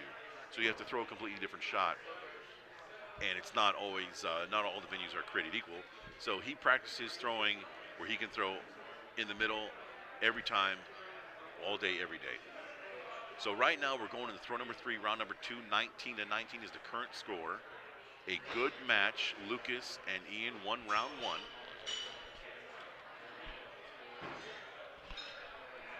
Connor, our GM, stopping by the booth. How's it going? I'll throw with you, bro. It's my first time doing Duels, so it's very weird, but we just hit both my kill shots after. I saw that. It was a good job. I mean, you guys organically had a team earlier today, which is where that team name came from. I'll throw with you, bro. Huh? Yeah, it's all worked out. Now it's just working out the kinks and kind of learning Good stuff. the tactics of this sport. Back to the action on lane 1. We have a 3-point spread going to throw number 4, 28-31, in favor of your mom's favorite team. Not really sure what that means. I think there's more to it. But Lucas and Ian looked like they tried to come in tight there for a double bullseye. It looks like they got a double bullseye.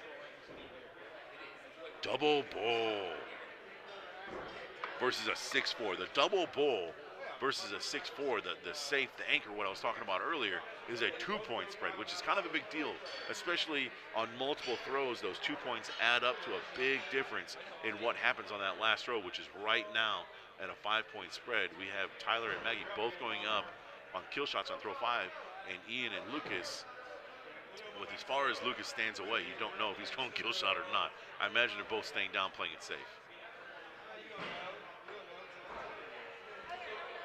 They both get aggressive and go for the bull. Looks like we have another double bull. 2 in a row by Lucas and Ian. Excuse me, looking at the scores, they have 3 double bulls in a row.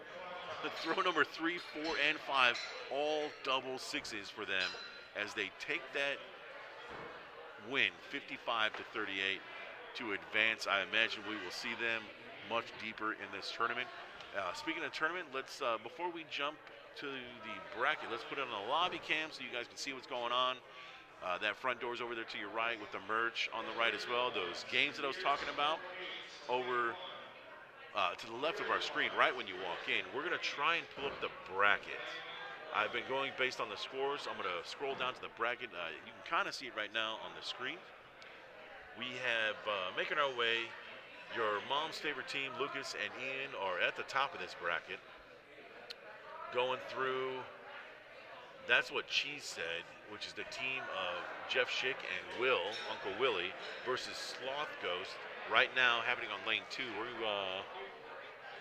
We're going to jump to that lane. Actually, they're putting the sheets on their axe. That match is over. We'll find out who won that match in just a second. So the winner of that match is going to end up playing Lucas right now in the A bracket quarterfinals, it looks like. Making our way, Big Axe Bitches is alive and playing lane 6 versus Texas Made for Michael Barton and George Sanchez.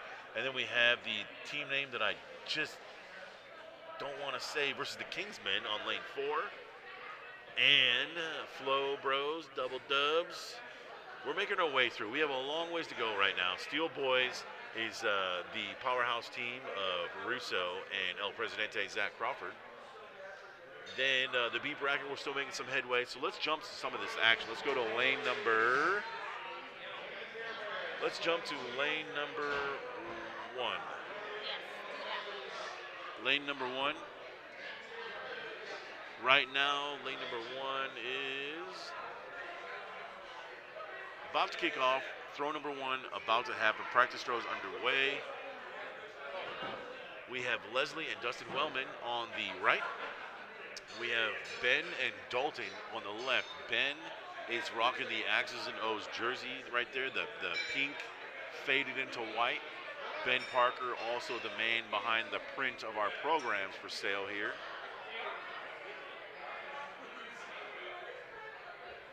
Throw number 1 about to happen.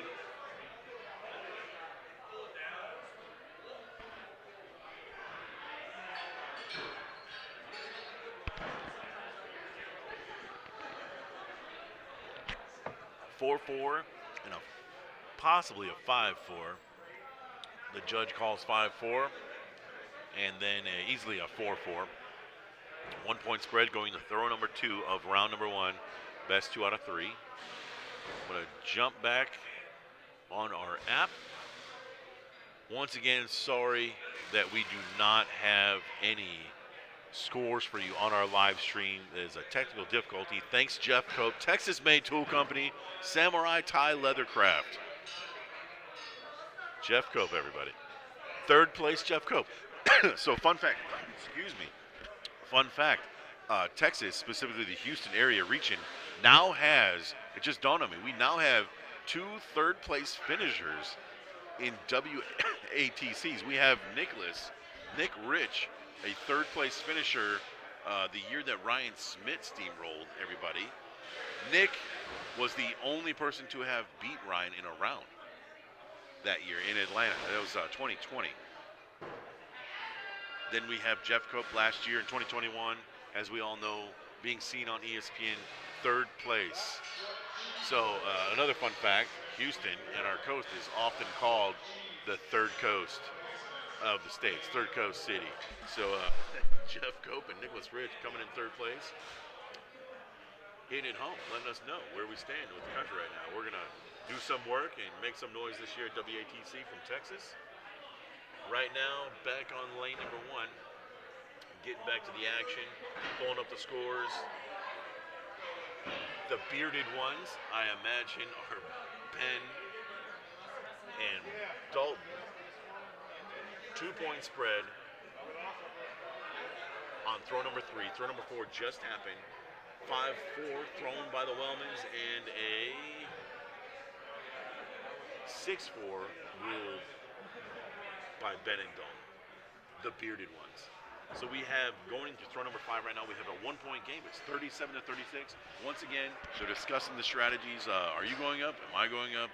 Do Do you want to go up? Do you want to go up? Looks like they're all tapping the axes. Everyone's going up. Fingers being pointed around, except for Dustin. Dustin is staying down. Stand corrected. The ref just updated that app. Everyone's going up. All kill shots being thrown right now. Looks like out of the 4 axes thrown, 1 has been hit, and it was hit by Ben.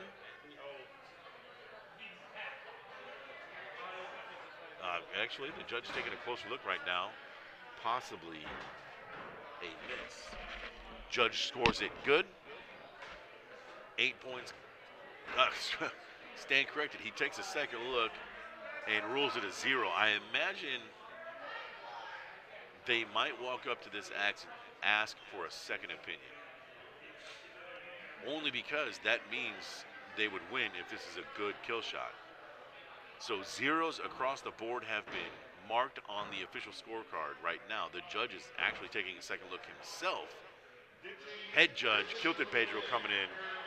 A second opinion was called even before the players even walked up to the axe. That's how close it was, which is an automatic call with a 1-point game and a close kill shot being called. They're looking at the boards right now. Everyone's standing by. If the kill shot is good, that means that Ben and Dalton win this round. Ben says thumbs down. So a 1-point victory squeaked by Dalton and Leslie. All the throwers are taking another close look as well.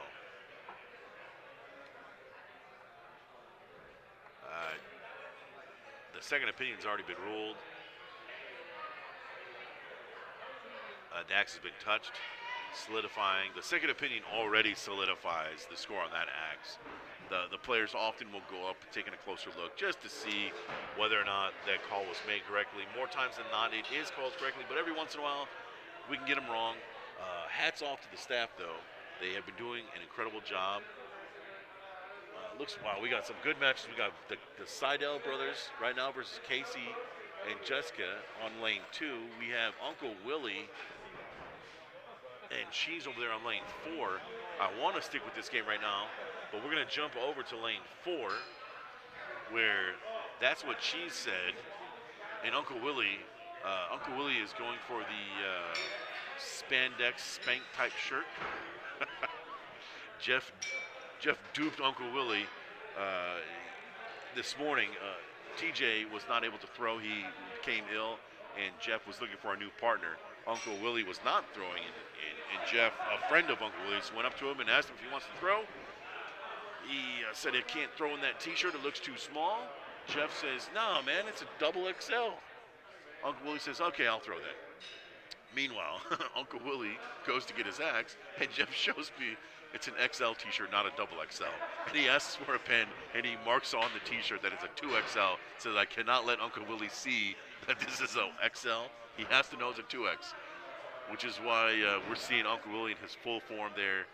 And Cheese is a kind of a dream team here. These guys, Uncle Willie, once again, as I mentioned about Lucas Johnson, Uncle Willie is half of a World Championship Duels team member right there. He won World Championship, the first ever, with Michael Kump in 2019 in Tucson, Arizona. So he is a decent free agent to pick up as a partner for Duels. We are currently round number 2.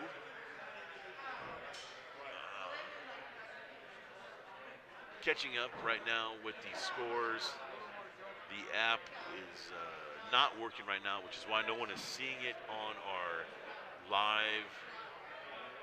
live show.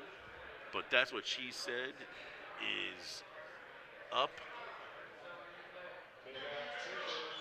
by 14 going into throw number 3. It shows that they went up and down on throw number 1 and 2. A kill shot being hit. The first round they went up and down on throw number 1 and 2, and a kill shot and a 6 being hit by both team members. That is advanced strategy right there to set the precedence of the scoring for the rest of the game.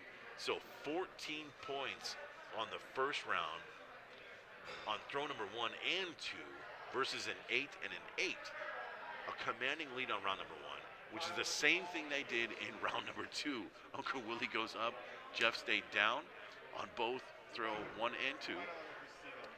both hitting their respective shots, so 14 points gained on each of the first 2 throws. Meanwhile, Mike and Matt hitting a 4 drop and a 10 on the second throw. That is setting a standard for the match, which is right now a 21-point spread going to throw number 4. A missed kill shot on throw number 4 by Matt and Mike. This game is getting very much out of reach. Throw number 5. This game's locked up. This match is locked up by Will and Cheese. That's what Cheese said. Jeff Schick's nickname is Cheese. Don't know where that came from.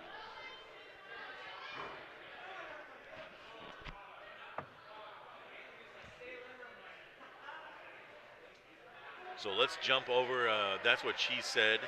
Wins that match in 2 rounds with a strategy that I have not seen yet in Duels, with one player going up on kill shot on throw 1 and 2 and one staying down for both. And that's what's one of those, it sounds like a risky play, but if you're confident in your kill shots and bowls, it's actually a safe play because you have no shot at dropping axes because of a collision of an axe. So Uncle Willie and Jeff Schick, advanced strategy here, going up on throw 1 and 2. He did it to us our first game. He did that too. That is a world championship mindset right there. That's why he is half that world championship team. Anthony confirming, he just said he played them in the first round, and he said it really gets in your head, sets the precedence for a match. So we're going to jump over to lane number, let's take a look at lane 2, the Seidel brothers versus Casey and Jessica, the Care Bears. We're going to pull up the score. It looks like some intense scoring is taking place. A second opinion with head judge Pedro, the kilted head judge Pedro. Bros before hoes versus the Care Bears. Seems like possibly a great action flick. A parody, if you will. I feel like the Care Bears win every time. Round number 1 went to the Seidel brothers, Bros before hoes, 52-34. We are currently in round number 2. A closer look being called, a very, very close look being called by a second opinion. We're looking at the scores were ruled a 5-4 and a 5-5. Looks like we're arguing whether or not that is a 5 or a 4. Currently, as the score stands, before any adjustments, which could happen right here on this throw, the score is 30-31, a 1-point spread going to throw number 4. The score stays, is confirmed. 30-31, 1-point spread, throw number 4. The Seidel brothers going for double bowl and a cross of axe handles by Jessica and Casey. Wonka Willie, I was just talking about you guys on the live stream. I don't think I've seen a kill shot bull on throw 1 and 2 before. We did it twice. I saw that. You did it twice in that match. You did it twice against Anthony. Give me. We're going 1 and 2 every time. What's the strategy behind that? I get to go 1 and 2, and he's really good at the kill, so I get to throw 40% of that time without something like potentially. Good at kill, but don't go by based on yesterday's stats. Uncle Willie says is admitting that he did not have the greatest of days yesterday for his skill shots, but ultimately, like I mentioned, the strategy is it's a much safer play than both these guys going for double bull, where you could have a potential 2 dropped axes or even 1, which is a detrimental throw. Instead, they opt for going up and down on throw 1 and 2, resulting in 14 points on the last 2 matches that they threw. Yes, the first match was 14-8. Then you guys extended the lead to 28-11 with a dropped axe. I think that dropped axe easily could have come from that psychological warfare you guys just played on them. Colin Seidel and Tyler, the brothers, Bros before hoes, take that win on lane 2. We're going to jump over to another lane. Lane number 3, how about?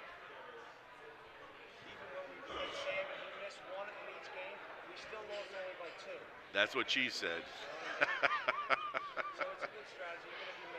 Hey, throw number 1 or 2, you can make up some ground by getting aggressive, going for double bowls, which we've mentioned before. So taking that risk which is not really that much of a risk with a thrower like Uncle Willie, who I imagine kill shot percentages upwards of mid-70s. You're going to hit at least one or two of those throws, which he did in that last match. And it proved to be a good strategy for them, and possibly something that we will see moving forward from more teams. Lane number 3, Big Axe Bitches versus Whose Lane Is It Anyways? We are going into round number 2. Throw number 3, 19 to 21 in favor of Bitches, up by 2. Throw number 3 underway. Round number 1 went to Whose Lane Is It Anyways?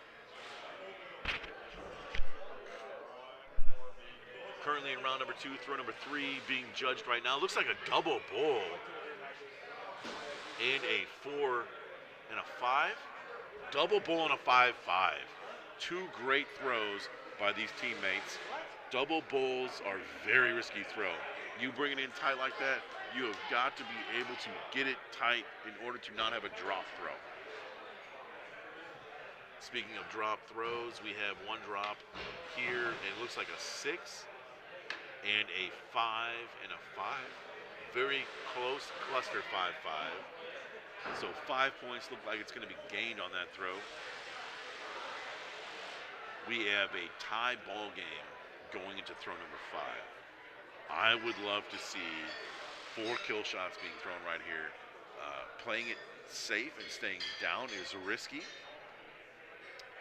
Often it is commonplace to all go up, which they are. All 4 throwers are going up on throw number 5, round number 2. 39-39, we're tied.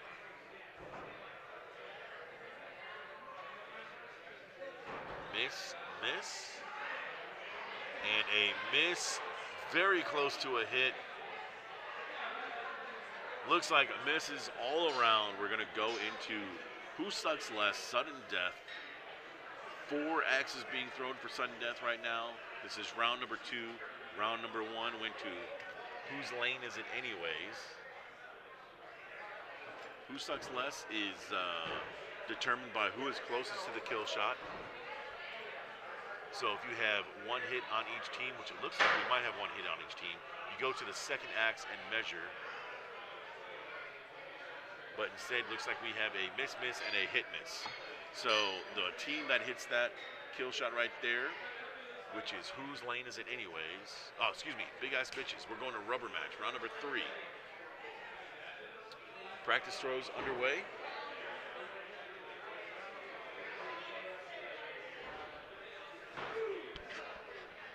Rubber match, split game, best 2 out of 3.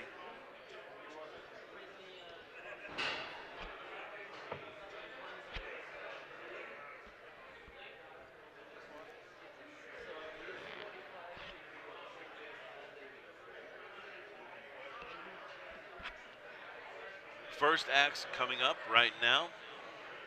Taking a look at the boards, whether or not they like them or they're blown out a little bit. They agree that they're okay.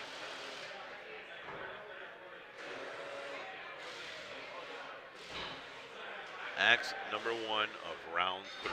Best 2 out of 3. This is an elimination match. Whoever loses this will be going to the C bracket, which is the bar.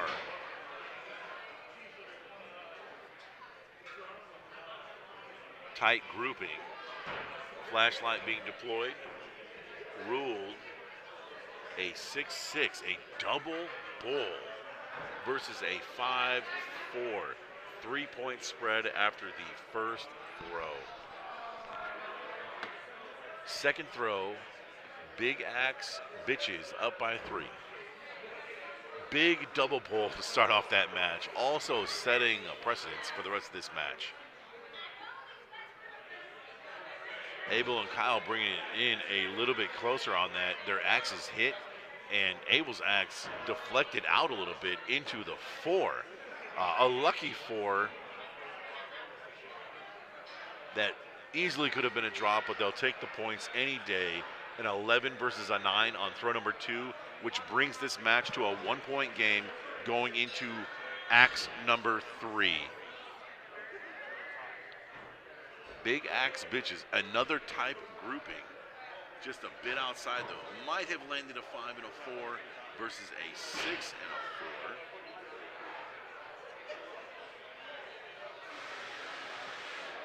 4. 5-4 and a 6-5. Tough to see from my angle, but nonetheless, a 1-point difference, 2-point difference on that throw, resulting in a 1-point difference in the overall match right now. We're going to throw number 4 of the match. That's 2 out of 3. Big Axe bitches on the right, delivering another tight grouping. They both fade to the left once again. And wow, another tight grouping from their opponents. Looks like they might have hit and pushed each other out of the bullseye, resulting in 2 5s instead of double 6s. A 5 and a 6 rule. Then a double 6. Impressive throw 4. Now we're moving on to throw number 5 of best 2 out of 3. This is the rubber match, round 3. A 2-point game, 43 to 41 in favor of whose lane is it anyways? Abel and Kyle. Up by 2, throw number 5. Looks like they're staying down. Nope, all 4 going up. That's what we like to see in duels. Everyone going up top, all 4 kills. We want to see hit. 1 kill shot looks like it's made from Big Ass Bitches. And 1 kill shot looks like it was made from whose lane is it anyways. The judge goes in for a closer look. Tippy toes required. And the result is a miss by Susie and Kristen. And a miss hit from whose lane is it anyways. They will advance in that rubber match. What a great battle, going to 3 rounds. Whose lane is it anyways will advance. That is Kyle and Abel. We're going to jump to another lane right now. I hear board changes taking place. We're going to jump all the way over to lane number 4. It looks like Colby Dean, Fast Fingers Colby Dean, and Michael Theodoro versus Fran the Franimal. Franimal, such a good thrower. She could probably throw by herself in duels and still beat anyone she throws against. The Kingsman versus Darth Raider and a Randalorian. My goodness. If we're going purely based on names, the Randalorian is going to be winning here. Looking at round number 1, which is over, is 37-41. The Kingsman won by 4 in round number 1. We're currently on round number 2. Practice throws just happened. This is now throw number 1, tapping of the axes. Everyone's going up on throw number 1. This is what we want to see in duels every single day. Absolutely. Everyone and up. 4 axes all going up on throw number 1. We have the Kingsman on the right and the Randalorian on the left. 2 kill shots hit by the Kingsman.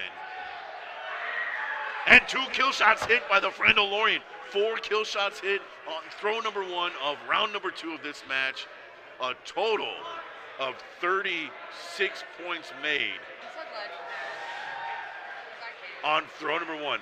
That is the first time we've seen 4 kill shots called on throw number 1, let alone 4 kill shots hit on throw number 1. Lane number 4, action is going down. The Kingsman won round 1. Round number 2 just began with an 8-8-8-8. Yowza. Throw number 2 coming. How do we not follow with another 4 kill shots right here? Instead, we're staying down normal. A tight grouping by the Kingsman, Colby Fast Fingers Dean and Michael Theodoro. And it looks like a 5-5. So it looks like a 5-6 and a 5-5, which would be a 1-point spread on this next throw. The judge goes in for a closer look, a 5-5 being called, and a 6-6, a double bullseye. 2-point spread going into throw number 3. What a match, 28-26. Throw number 3, round number 2 of the best 2 out of 3. The boys on the right, X's and O's being repped by the Kingsmen, took round 1. Another extremely tight grouping. I've talked before about how not a lot of teams will go for double bullseye off the bat because it's just a risky throw. If you're not used to throwing with someone, a dropped axe can easily happen. That is not the case with Colby, Fast Fingers, Dean, and Michael Theodoro. They're going straight at that ball, resulting in another double ball on throw number 3. Randalorian a 5 and a 6. 1 point spread on that throw, resulting in a 3-point spread overall on throw number 3. Now, right now, if you're just tuning in, they all threw kill shots on throw number 1. All 4 hitting. Another tight grouping by the Kingsmen. And a double bowl by the Randalorian. Right now, round number 2, throw number 4 results in a 6-6 double bowl by the Randalorian and a 6-5 one hiccup by Colby, Fast Fingers, Dean, and Michael Theodoro. As of right now, they hit bowl, kill, and a bowl 5. One hiccup, they play it safe right there. One goes to the anchor, the bowl, and another looks like he might have squeaked the 5, but it looks like it could be a 4. Randalorian and company hit a bowl and a 5. 1 point could be made up right there to bring within 2 for the final axe. A bowl, a bowl 5 ruled for Randalorian, and a 6-4 on that final axe. A 1 point victory by the Kingsmen. Squeaking out that victory, the Randalorian, they needed a double bowl in order to force a tie. Instead, a 1 point spread on round number 2 to squeak by in the most exciting match of the day so far. Battle of the yellow shirts happening on lane 3. We're going to jump over to them. Well done by the Kingsmen advancing, and the Randalorian as well being knocked onto the B bracket. Lane number 3 right now, your mom's favorite team versus Sloth Ghost. All repping Jesse Hummels throw t-shirts. The yellow, the classic mustard yellow. We are currently on throw number 2. A kill shot was called by Corbin and Sam. They know the type of team that they're playing against, and they went up on throw number 1 and 2, missing the kill shot on throw number 1, resulting in a 5-point deficit out of throw number 1, but hitting a kill shot on throw number 2, resulting in your mom's favorite team only up by 3. This is round 1 of a heavy hitter match. We have champions involved in this lane. Sam Carter, the 2019 Hatchet World Champion. Lucas, back-to-back Duels champion, half the team of Brown Johnson. Kind of confusing who is who amongst these 4 throwers all wearing yellow shirts, but Ian and Lucas are on the left. Corbin and Sam are on the right. Sam is the bearded bloke on the right. Corbin, the skinny guy on the right. Lucas and Ian on the left.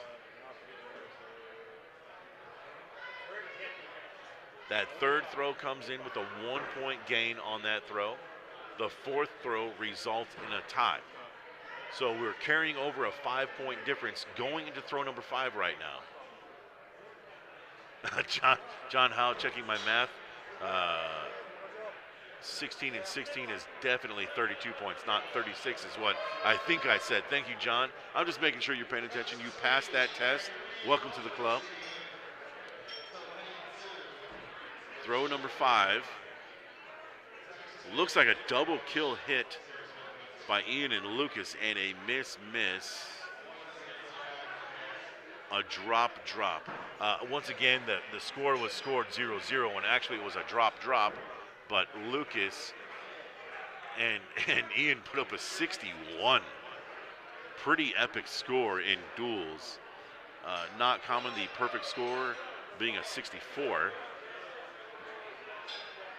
Sam Carter giving himself a little slack right there for pushing his last throw into Corbin Deckers and dropping that axe. Looking at the axe, inspecting it right now, and there's a little bit of wood being exposed on that handle from the collision that they had. So Lucas and Ian advance, move on to round 2 after that win in round 1. Sam and Corbin, the Sloth Ghost, need to win this round to force a rubber match. With these 4 throwers, the caliber that they are, I'd love to see a rubber match right now. Ian and Lucas seem to be in a zone and focused in with one thing on their mind, and that is a championship. John, Jeff, who do you guys think is going to win this? Let me know who you guys think's Pops Malby in the house. Who do you guys think will be in this finals? I think Ian and Lucas are going to be very difficult to beat.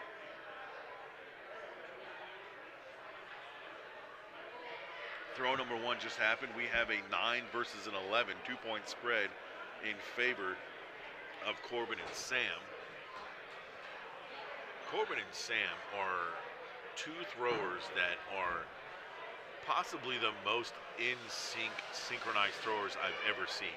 They have similar stances, the axe in front of them, their countdown, they draw back that axe at the same moment, the same pace, with the delivery landing that axe at the same exact time.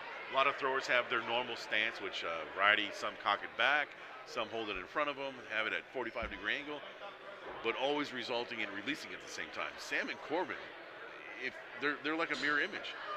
Synchronized swimming, synchronized axe throwing. These guys are gold medalists right now.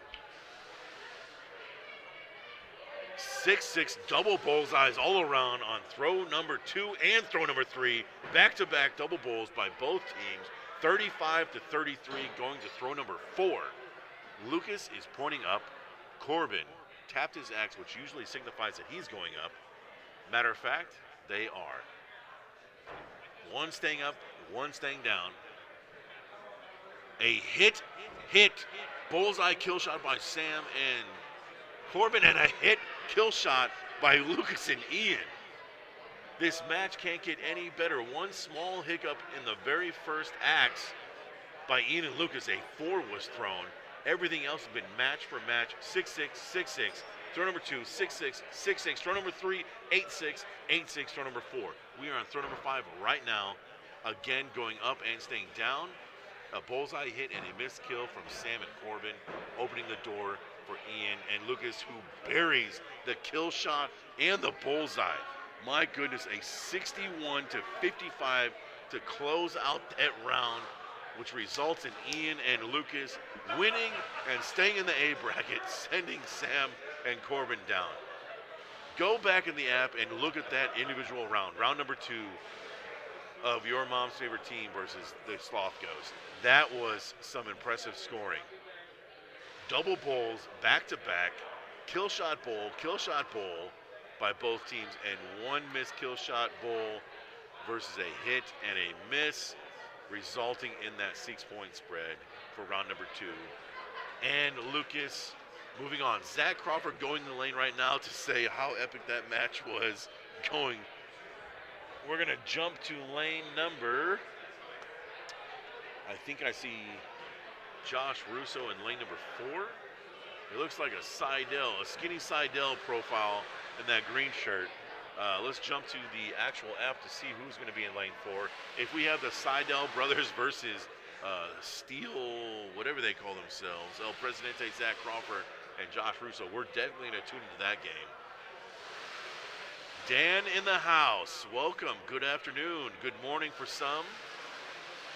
Lane number 4 will be Bros Before Hoes and Steel Boys. So once that match starts, we will definitely jump over to that lane, which we're currently at. Let's go over to some of the action. They're still throwing. Lane number 3, I thought that match was over. I thought Lucas won. I may have misspoke. There's no lane 3 right now on the app. Are they still throwing?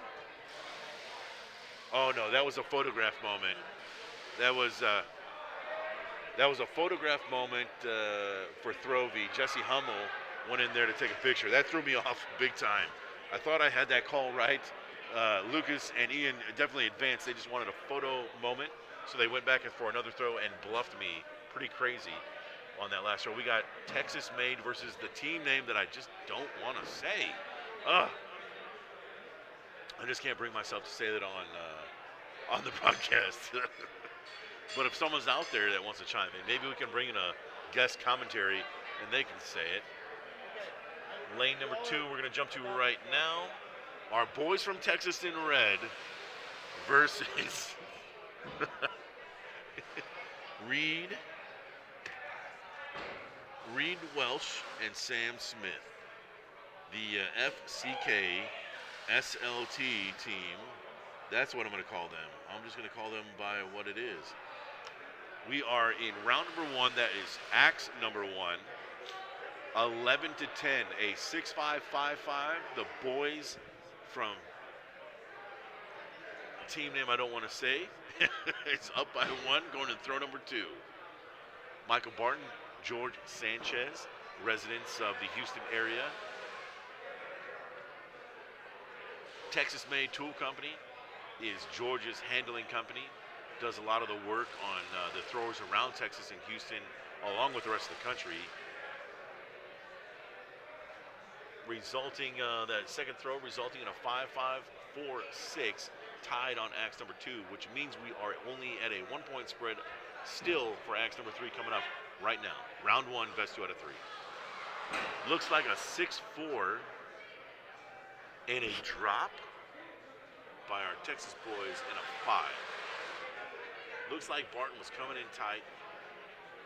They crossed streams just a little bit, and George's axes drop. So right now it is a 7-point lead by FCK SLT on throw number 4. Team Texas going up and down. Kill shot called.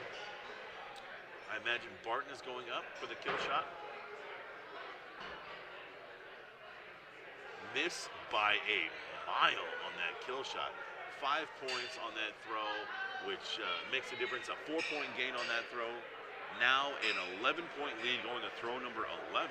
This match is not mathematically out of reach because 2 kill shots resulting in 16 points could make the difference in this match. Now, I imagine Team FCK SLT is going to play it safe, possibly go for a 4-4 here. Which they don't. They both go for the bullseye.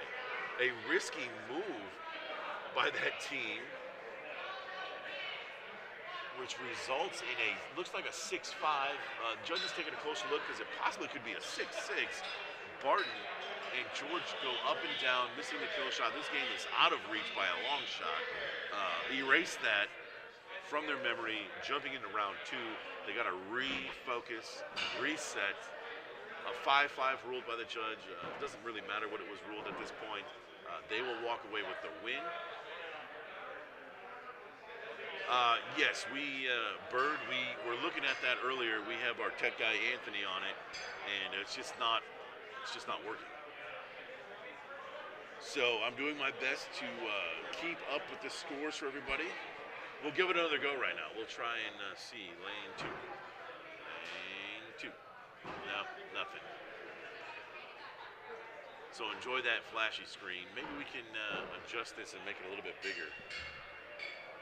We'll see when Anthony comes back. Meanwhile, you're going to have to just bear with me.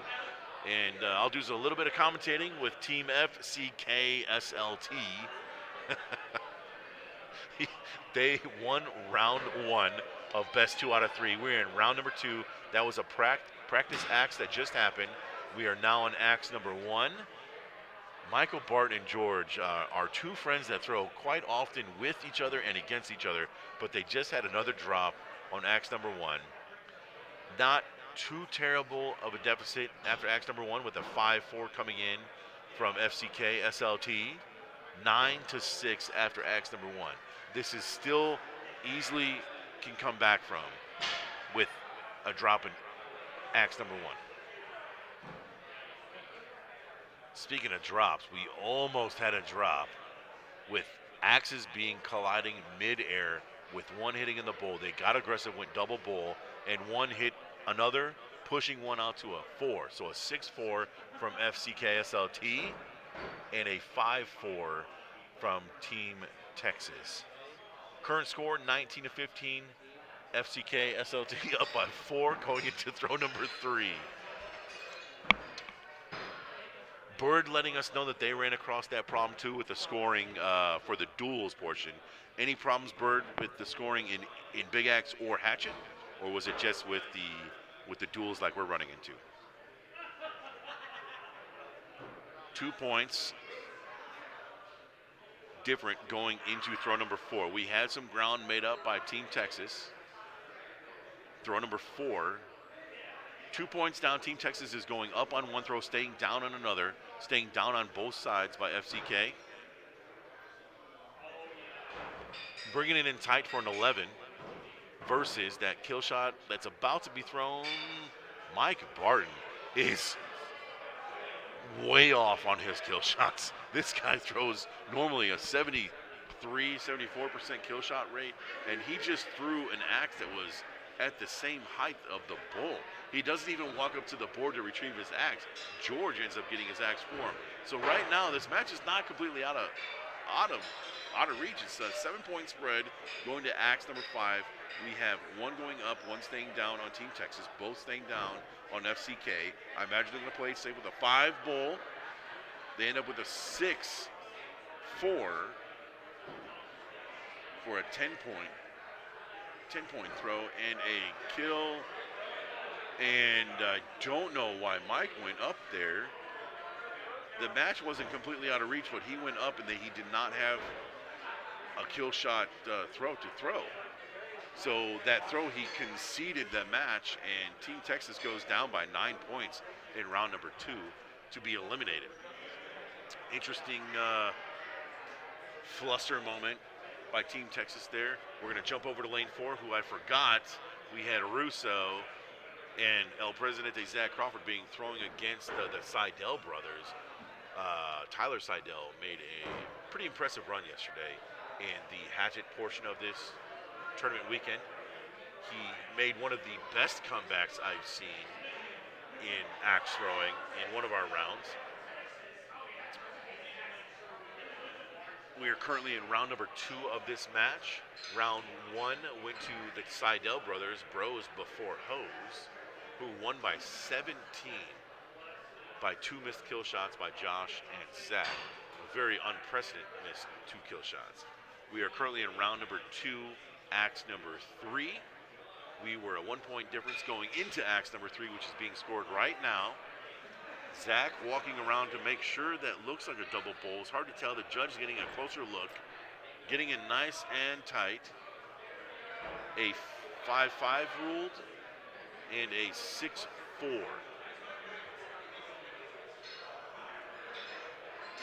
A 5-4, excuse me. So now we are tied after axe number 3. This is currently axe number 4 being delivered. Josh takes a look at the ref to double check what the score is. Oftentimes with these complicated scoring abacus type matches, players get wrapped up and just trust the judges are keeping an accurate score. And it's a lot to ask for a judge to keep up with a lot of this stuff. So it's a very important tip to make sure you confirm what the score is after every throw. These judges here are doing a great job in keeping the score, and they have a tall task that's asked of them to come in here all day, look at 4 axes. Sometimes you fat finger a number, but it's just common practice to check the judges on the score. Josh Russo puts down his axe and picks up his competition axe. He's going to be going up. That is what he throws for kill shots. Everyone's going up right now. 2-point spread going to throw number 5. The Seidel brothers go up. A double kill shot by the Seidel brothers. Fist bump for a nice double kill 16-point round. Josh Russo, Zach El Presidente is what we deemed him yesterday. Lining up for their kill shots. A hit and a miss from Steele's boys. And the Seidel brothers are going to be advancing on with a commanding win. Although it's only a 2-point spread at the end of the day. Pardon me, a 6-point spread at the end of that round. I believe that it's marked wrong on the score sheet. The judge looks like he's taking another look. The Seidel brothers won that round, and they won the match in 2. The judge is adjusting the scores right now. We are not going to the rubber match. If you are looking at the app, we are not going to rubber match. The Colin and Tyler Seidel take that match in 2 rounds versus Zach and Josh Russo. The Seidel brothers walking by right now. Fist bump. Well done, boys. We are going to jump to no lanes right now because we do have somebody throwing. Our technical support, Anthony, who I would love to say his last name, but your guess is really as good as mine. Swarschenek. My co-host yesterday, Brian, was telling me how to say it. Brian, speaking of Brian, how do we say Anthony's last name? Brian just happened to walk by right now as we were talking about Anthony. Brian is currently judging some of the lanes right now. We are looking at the bracket right now. We are moving along. We have our A bracket semifinals with Bros Before Hoes beating Steel Boys, advancing to Flow Bros. It's going to be the Battle of Bros. And we have FCK SLT versus your mom's favorite team, which is Ian and Lucas. Down here in the B bracket, we're moving along. Sloth Ghost will be playing the winner of, we're doing a little catch up in the B bracket, so I'll update you guys that in just a little bit. But, yep, we'll update a little bit on that. Meanwhile, we're going to jump to lane 3 where Care Bears, Jessica, and Casey are throwing versus Manthoni, which is Manthoni. That's that combination of two names that my girl is very good at. She does it in a split heartbeat of a second. Give her any 2 words, she can combine them, which is what they did over there with Mandy and Anthony and Manthoni. We are in a rubber match right now. Casey and Jeff both getting serious, hiking up their sleeves on their throw hands. That is axe number 1 of the rubber match round number 3. A 9 and 10 scored respectively. Care Bears, which is Jessica and Casey in the purple shirts, up by 1 point, going to axe number 2 right now.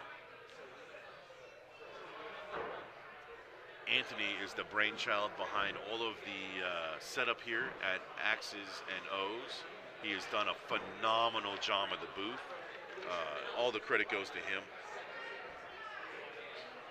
Team Axes and O's also doing a great job with the bar, the staff, the judging. The facility is super clean. Great, impressive stuff. Let's jump to the lobby. Let's give you a lobby cam perspective right now. This is what we're looking at.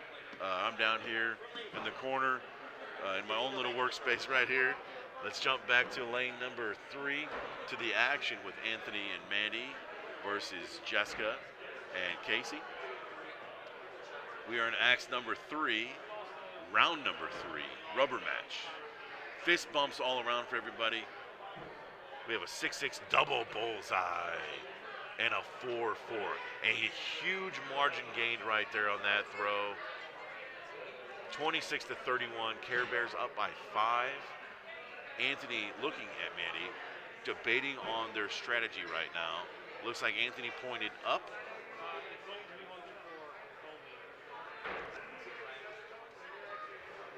Kill shot hit by Anthony and a 4 hit by Mandy there.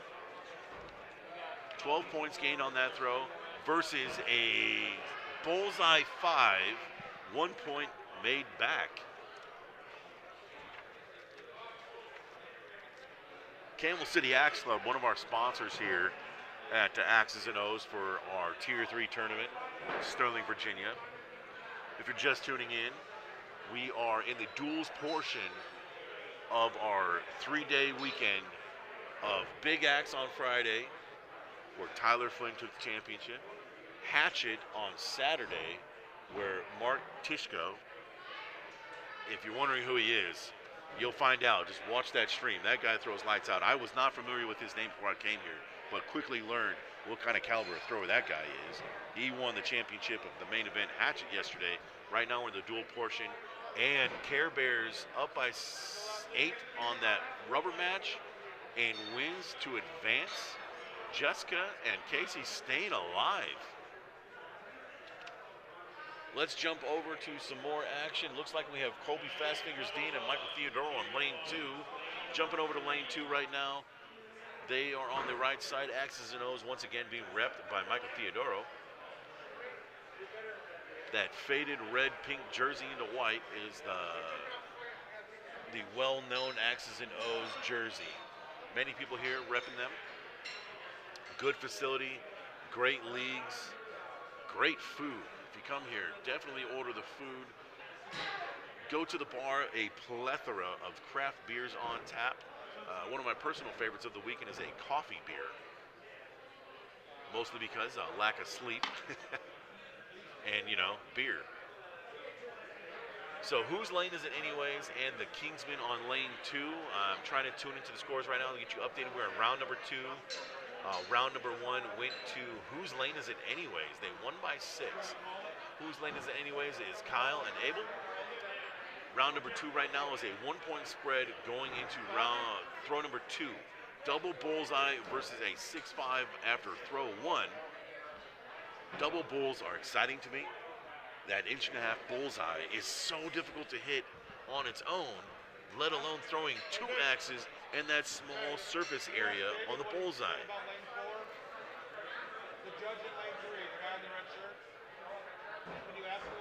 Cascadia X Company, I don't know what OBS is. That's a good question for Anthony when he heads back to the command center.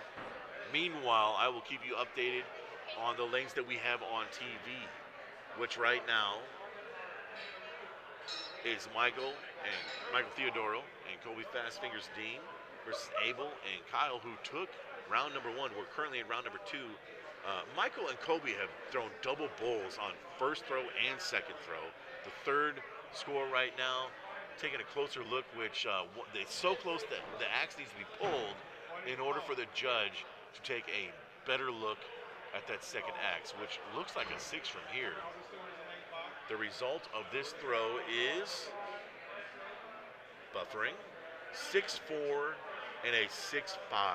2-point spread now going to axe number 4 in favor of the Kingsmen, which is Michael and Kobe. 2 points is an extremely close game in duels, which often results in some dropped axes, missed shots. A 6-4 versus a 5-6 is enough to make up some room to go kill shots. A tight grouping by both these competitors. Looks like a double bull.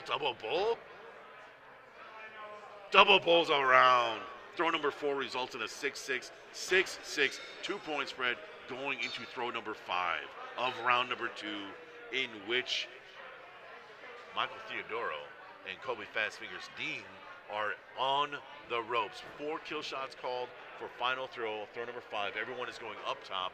4 axes being thrown at the blue dots. Looks like a hit, miss, and a hit. We're going to wait for the judge to confirm these throws. Looks like Michael is conceding to Abel,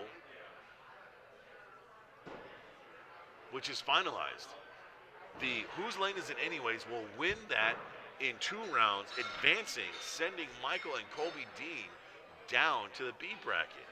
What a match. Some would say that's an upset.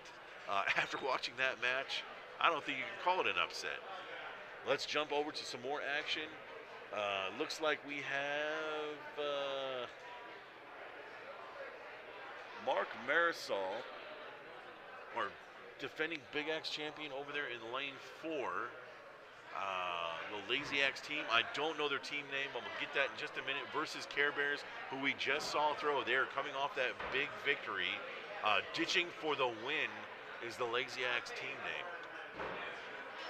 Mark and Gary facing off against Jessica and Casey over there in lane number 4. Tap of the axe, we're getting started. It is round 1 of this best 2 out of 3 match.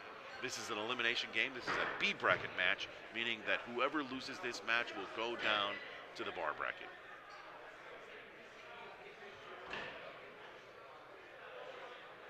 An unusual axe landing, collision in the air. Look at the angle of those axes in the wood. That butcher with the pink handle barely sticking it diagonally, and Casey's axe up top also at a funny angle. A lucky throw and not a double drop on throw number 1 by Team Care Bears, which resulted in a 4-4, but not a 0-0. 6-6 double ball thrown by the fellows from Lazy Axe. We are going to be joined by our co-host, Brian, of Axes and O's. He's about to jump onto the stream. Brian, right now we're currently over on lane 4. Our scoring system up here is not working, so we have to keep a good job of letting them know what the score is. And right now we're in round number 1 on lane 4. Care Bears on the left, Team Lazy Axe, which I cannot remember their name, on the right. We're going to come back here. Ditching for the win is up.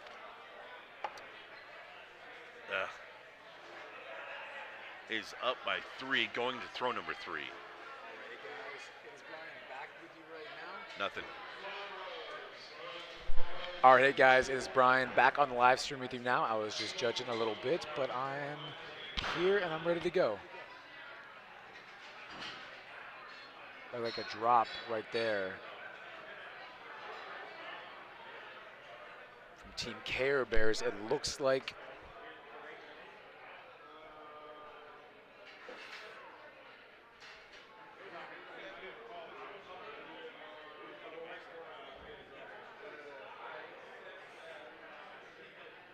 it was from Team Care Bears. It was a 5 and a drop, and then 5 and 4 from Gary and Mark.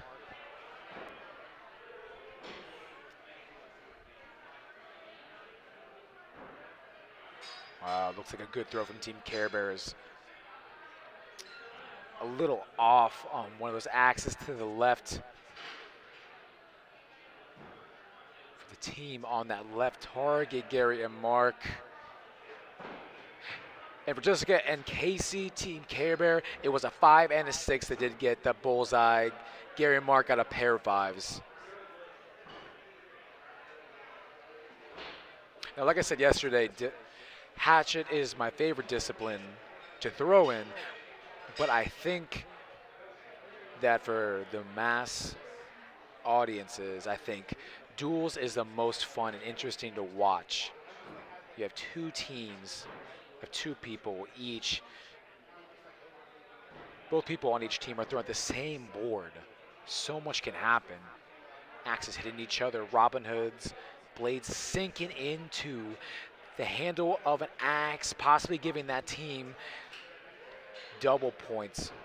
You never know what's going to happen. It's a little more exciting to watch. It breaks up the monotony, and it seems that a lot of people who are throwing duels right now are just generally having a good time. They have the focus there, and the camaraderie they did yesterday, but the really, really relaxed joking around. Looks like Duels is just a really fun experience for them as well, and not just a really exciting experience for the viewers to watch. All right, we're on round 2 right now.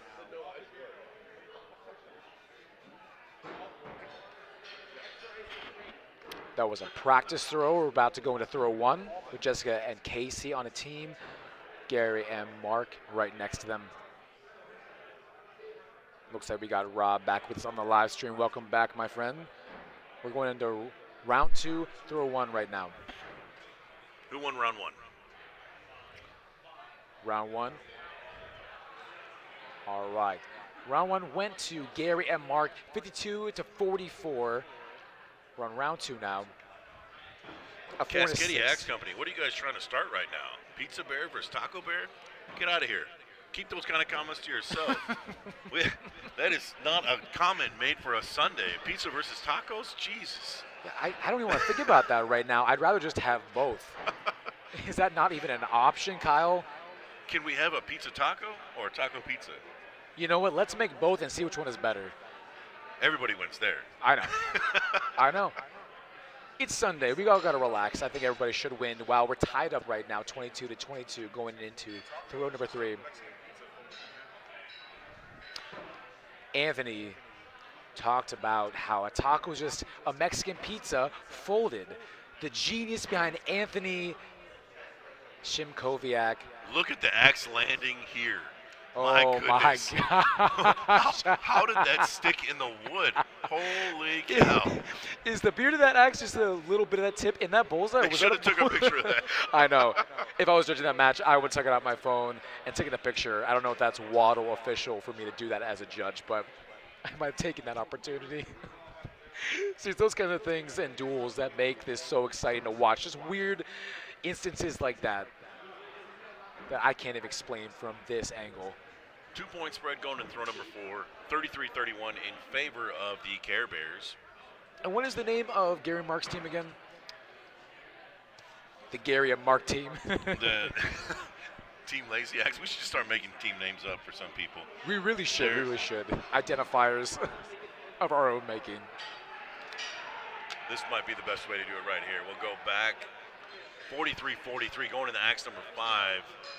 Oh man, we need to go back to the action. We need to go back to action. That's okay. Yeah, let's get back to it.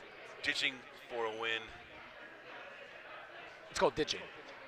We have axe number 5 coming up, tied 43-43. Round number 2 coming up right now. Every kill shot is called right now.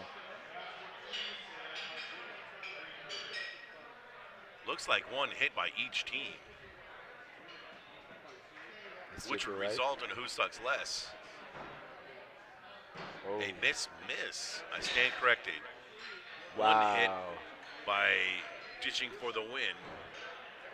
Ditching for the win. That actually sounds like this should be their team name. Ditching for the win. I like that. Yep, Ditching for the win wins 51-43 in that match with that one kill shot hit. A very good run by the Care Bears. Absolutely. Jessica and Casey. We are going to look over and see the Seidel brothers versus oh my goodness, we could definitely going to come back to here. So right now we have Tyler and Tyler throwing against Colin, the Seidel and Seidel. Are they brothers, Colin and Tyler Seidel? Wow. So if you're looking right now, we have Tyler Seidel in the Timber Beast jersey, and we have John Dopke in long hair. He was wearing a cardigan earlier. He was actually the Philibon Flynn, or the Tyler Bomb. Was I think what he was calling The himself. Tyler Bomb, the Tyler Bomb. He had the cardigan on. Oh, Mr. you're Rogers right. Sweater. That's right. He And had the he's white got sweater. long hair right now. And if you saw him yesterday in his proposal to his now fiance, he is very much bald like I am. He's So the long hair, the glorious long Tyler hair right now is it's kind of funny. He's wearing a wig. Round number 1 in this match went to buffering. Give us 1 second, guys.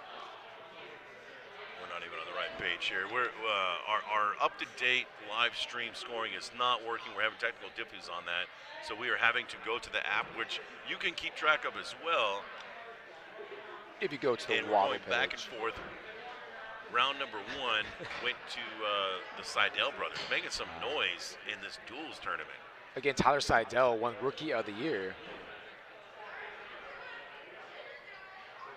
Currently right now, 43-31, going into throw number 5. We have 1 kill shot called by Tyler.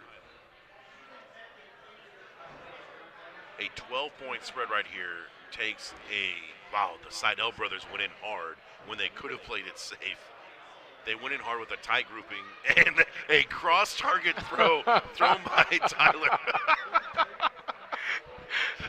I was kind of wondering what just happened there, and that third axe hit on the Seidel I know what it target, comes from that and angle. it looks like a good kill shot hit on both targets. A cross-target kill shot.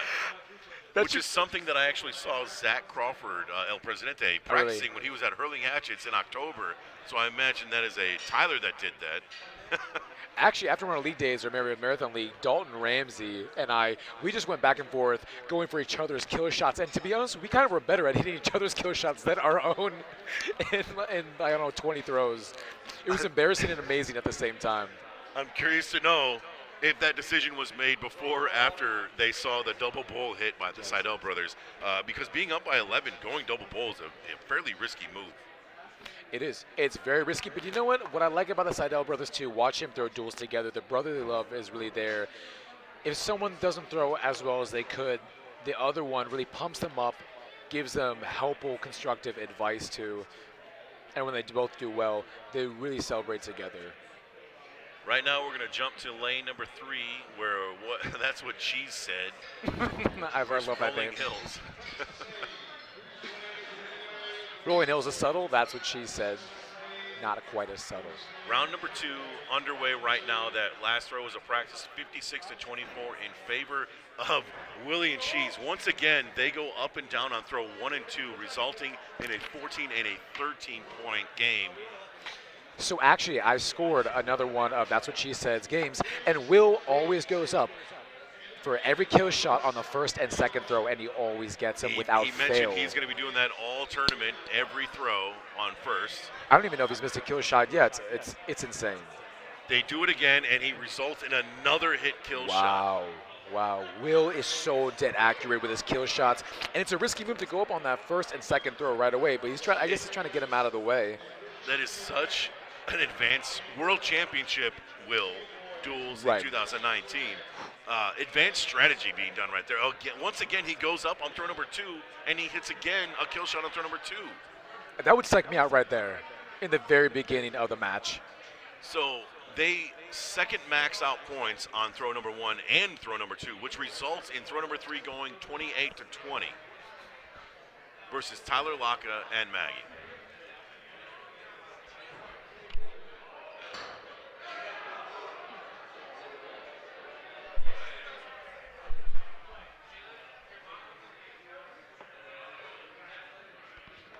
I can't imagine what goes through your head as a competitor when you see someone go up on throw number 1 and hit. His hit kill shot right now. Anthony, do we have any stats on the duels right now? We're curious to know what Uncle Willie's kill shot hit percentage right now is. That's what she said, Anthony, is ridiculous right now. I couldn't believe what I saw when he told me he's going up. On the first game, I judged for them, and he hit it so well. I think I've witnessed him go for 8 kill shots, and I've only seen him miss 1. Either 8 or 6, resulting in only 1 miss. One thing I was saying before while you're gone for a second is that it seems like in duels, at least today, people are having more fun. They're joking around a lot more than not. They're focused, but they're more relaxed. But that's what she said is dialed in right now. They're taking this so seriously. They're not playing any games. 75%. Golly. 75% of kill shots for Uncle Willie right now so far in this tournament today, which is a much better percentage than he had yesterday, where he is the first to admit he did not have a great day in Hatchet. They steamroll with a 61-64. Now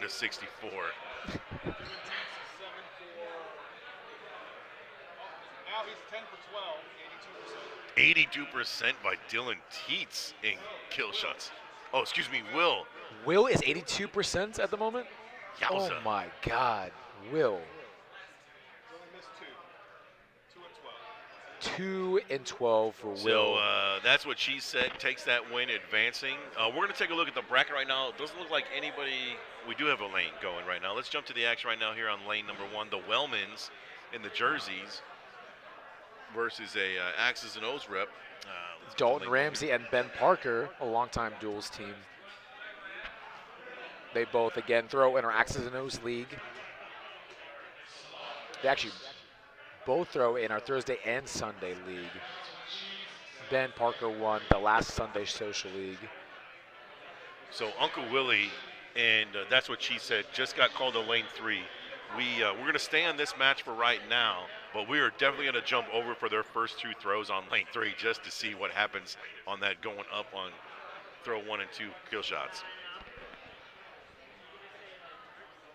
They're getting that flash side out, the check.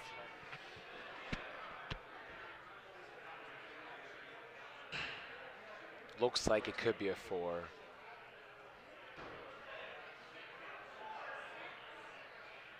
Man, that's close. We're going to jump over to lane 3 real quick. These guys are some throwers that might not take a practice throw, which I want to jump over quickly. We're inspecting the board. Looks like the bullseye might be a little bit loose, but Corbin and Sam walk away from the boards pretty quickly, kind of confirming that it is okay.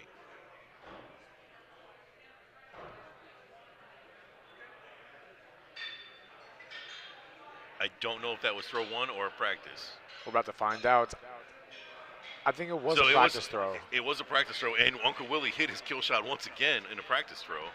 I practice like you play. And here we go. Both teams, one player is going up, one is staying down. Uncle Willie buries his kill shot once again. It is hard to look away from the match. And Fuego. Yeah. He buries every kill shot, almost every kill shot. So we had an 8-8, 2 kill shots hit, and a 4-6. A little bit of a hiccup done there by kill shots Jeff. called again. Kill shots called again. Looks like Uncle Willie once again hits his kill shot. It doesn't look like we're going to need to tune into these guys anymore because he's just going to hit them no matter what.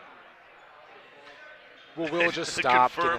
He's now 12 of 14 for his kill shots thus far in the duels tournament that's taking place today at Axes and O's, a Tier 3 tournament in Sterling, Virginia. Uncle Willie and Cheese, that's what Cheese said, making a good run and argument to be contender in today's tournament. Absolutely. And I think while we're watching these guys, I'm going to get a petition signed to say that Will cannot go for any more kill shots ever again. He's hit far too many today. He's So- making us all look bad. Brian, I mentioned earlier that Cheese was looking for a partner, and Will was not planning on throwing today. Really? He I was did not planning know on that. coming here, saying us goodbyes, and being friendly, and taking off and not throwing. So they decided to throw Cheese- today? Cheese recruited. Now they're friends, both from the Philly area. They've thrown many a times before against each other, with each other. But this is the first time I think they've been duels partners. And Cheese recruited him earlier today. Said, "I've got a shirt for you to wear." Uncle Willie says, "No, that shirt is too small." And I said, I happened to be sitting there. I said, "What size shirt is it?" Cheese goes, "Double XL." And Willie goes, "Well, okay, I'll throw." Cheese looks at me and goes, "It's an XL. I need to change it real quick. You got a pen?" Oh my God. I That's think hilarious. if Uncle Willie would have known it was an XL, he probably would have said no. It was the shirt was a deciding factor in whether Uncle Willie was going to throw with Cheese. Meanwhile, they're smacking around the competition, taking round one, 60-51 against Sam and Corbin. Oh my God. Here we go. First throw, round two. We have kill shots being called. Uncle Willie is now 13 of 15 for kill shots. Hit that first one. Cheese looks like he hit a 6 for a second max points of 14. The max being 2 kill shots being hit, 16. But I guess they're playing it safe. I guess so. I guess for them, this is A- what playing safe A is. missed kill shot and a drop? Why was that a I don't 0? know. I wasn't actually watching. I was still enthralled with Uncle Willie hitting another kill shot. Wow. Wow, this is just crazy. And they're a last-minute duels team I didn't even realize decided today. Uncle Willie has taken 16 kill shots today, and he's only missed 2. He's 14 of 16. Not a bad percentage if you're going for kills. I want to be on Uncle Willie's team next time. 27 to 14, which is the result of hitting those kill shots in the first 2 throws, is you have a good buffer going into the rest. They have a 7-point lead, and they're only in throw 3 right now. Uncle Willie is the brainchild behind the logo for the Widowmakers Melee team. Pretty crisp, clean, kind of, I don't know what kind of artwork that is. Maybe Cascadia Company, if you're paying attention. What would you style that genre of? It's kind of like the Dia de Muerta in the Mexican culture to a nice little Widowmaker 50s type female character. It's a very clean. I wish I could see a picture of it. Do you have a Yeah. picture on your phone of it? The Widowmakers, just take a look at them.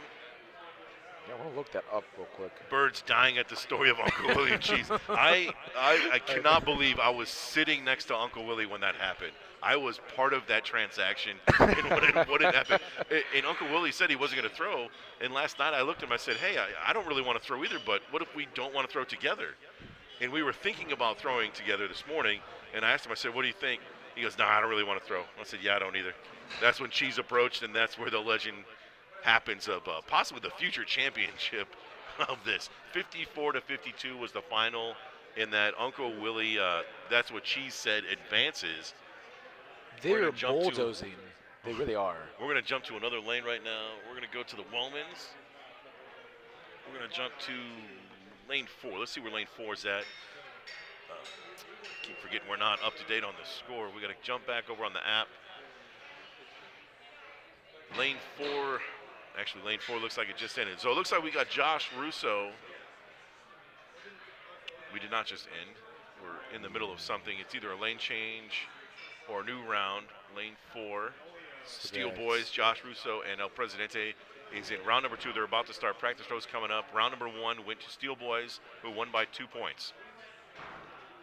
Now, when I was judging Zeus and Russo, Russo's throw is so unique. Looking from right behind him, he starts with his feet so wide apart and he gets so low. It's almost like his body has a wave go through him before he releases that axe. It's a really interesting and unique throw, especially when you get to see it up close.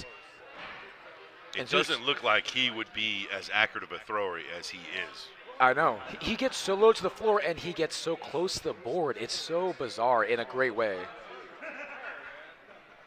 But you wouldn't think he's as accurate as you think he would be, but he is. It works for him. Tight grouping. looks like a 6 and a 5. That axe might have been pushed out in a collision. I heard a chink as they landed. A closer look by Gary. Did it push it out? Seen it happen multiple times today.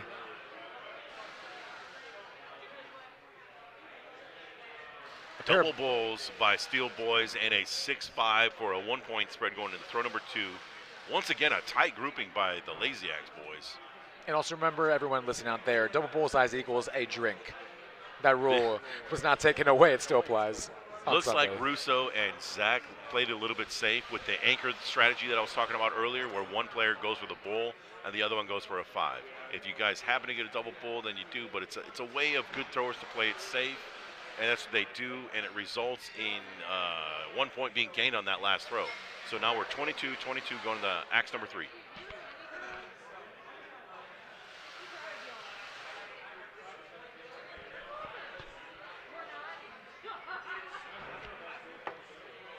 A pair of bullseyes again for Joshua Russo and Zach Zeus.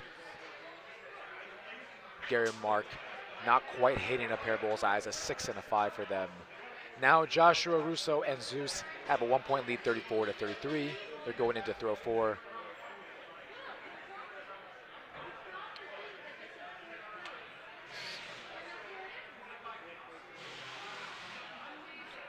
All right, Bird, we're going to try and actually make that screen a little bigger for you if we can. That didn't work. I think that just really will disorient the viewers who are watching. There we go. Let's bring it in tight right here to the 4 ring. Let us know what you think. We brought it in a little bit more tighter on the throwers. Harder to see the scores. But all kill shots are called. 45-44 right now. Gary and Mark up by 1. I'm going to call over Anthony right now. Anthony. So, wasting space. Can we get rid of these two and make these bigger? Waiting for the call on these 4 kill shots that were called by Ditchin and Russo and Zeus. Their name escapes me, Russo and Zeus, right now for the Duels team. But maybe it'll come back to me. But everyone knows who Russo and Zeus is at this point. If you don't, then you have just not been watching.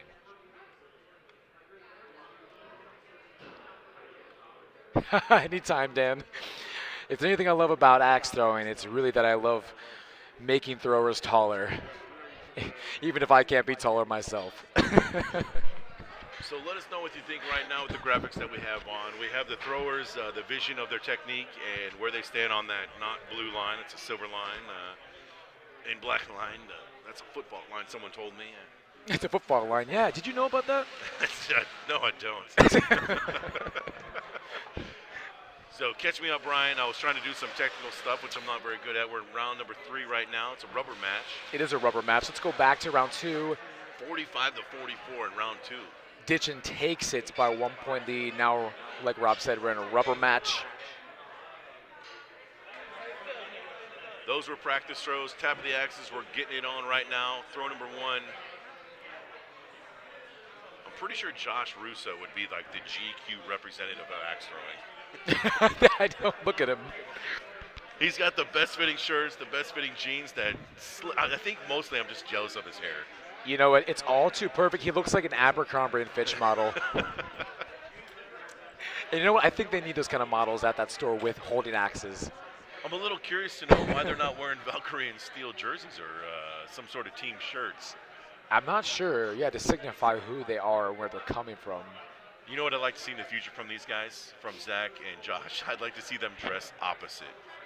I'd like to see Zach wear those tight jeans and shirt, and I'd like to see Josh wear the vest and sweatshirt.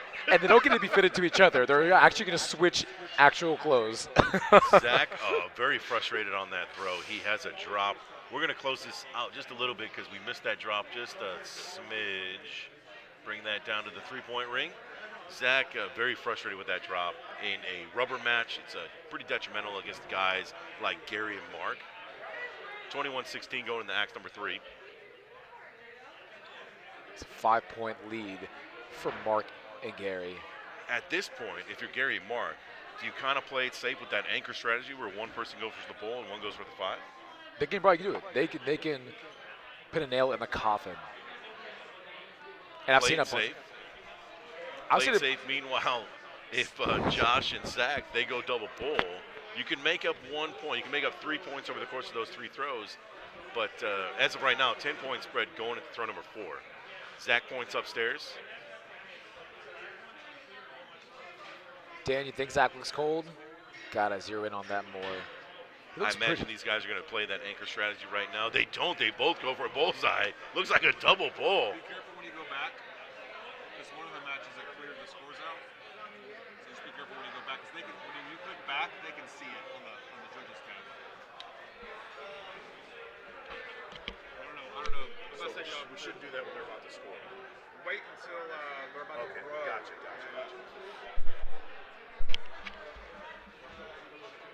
All right, looks like Joshua and Zeus, they hit a kill shot and a bullseye and a double bullseye for Gary and Mark. Everybody drink. 44-39. We are debating on what they want to do for strategy right now. Josh and Zach are talking it over. I imagine these guys, with the experience that they have throwing together, that they already know what they're going to do. And we're looking at right now Mark and Gary also in a holding pattern, waiting to see what Zach and Josh are going to do. I'm feeling Zeus is going to go up for the kill shots. Kill shot called by Zach.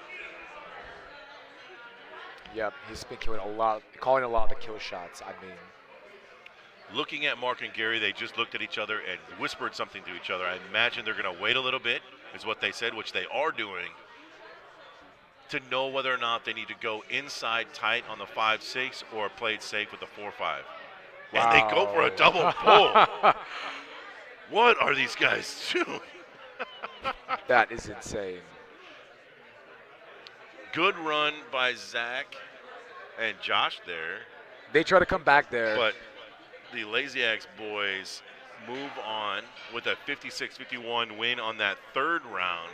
We are now going to jump over. What do you see over there, Brian? Anything going on? I don't Nothing. We're gonna see jump anything to- going on in lanes 1 through 4 at the moment. Unfortunately, we don't have any cameras in lanes 5 through 8. Maybe we can We're going look. to jump to our sponsor page right now. Take a look. Polsinelli Law Firm is our title sponsor. Thank you guys for the generous donation and being our title sponsor. We're going to look at the bracket as well. Scrolling down, we have your mom's favorite team, which is Lucas and Ian, and FCK SLT, which I refuse to say. I did not refuse to say when I was judging, but on the live stream, I think I'm going to opt out of that, and we'll just say all the letters. John Howe was putting a little peer pressure on me to say the name, but I'm just not going to do it, John. I won't do it. You know that Waddle's listening right now. I don't think that would be a good look for us. You would enjoy it. I would enjoy it. Waddle would not. They played each other to face off in the A bracket semifinals, and Lucas and Ian advanced to play Bros Before Hoes, which is the Seidel brothers, which, watching those guys throw, I think they might be the favorite going into that match. That is an A bracket finals, and we are going to scroll down to the B bracket. Trying to scroll over. There we go. We have a match being played right now. On lane 2. We're going to jump to that lane is 2. not correct. We're not in. I think it's in lane 1. Let's jump to lane 1. It looks like. Lane 1, oh, my Texas brothers versus Uncle Willie. We're going to jump back to the screen.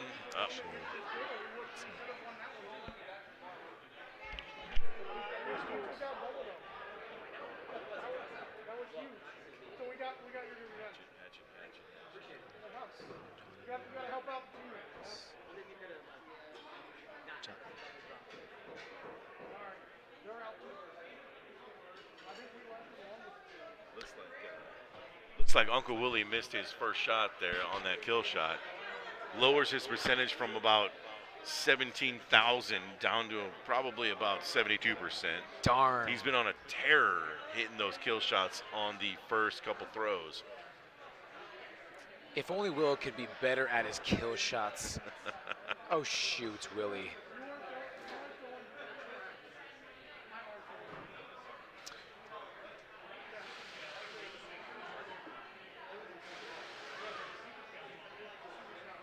Bird, is the orientation of the throwers and the boards okay right now? Does that look okay? Or is it still covering things for you viewers watching right now on the live stream? Dan, you are missing some letters, and it is not Team Fudge. I'm pretty sure we can say Fudge on this live stream.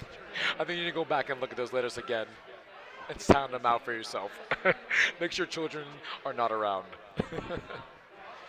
We'll see what kind of comeback Uncle Willie can have with these throws, because he missed his 2 kill shots, which is a little unprecedented for today for him. Cheese hit 2 bullseyes, resulting in a commanding lead from the boys from Texas. Wow. 30 to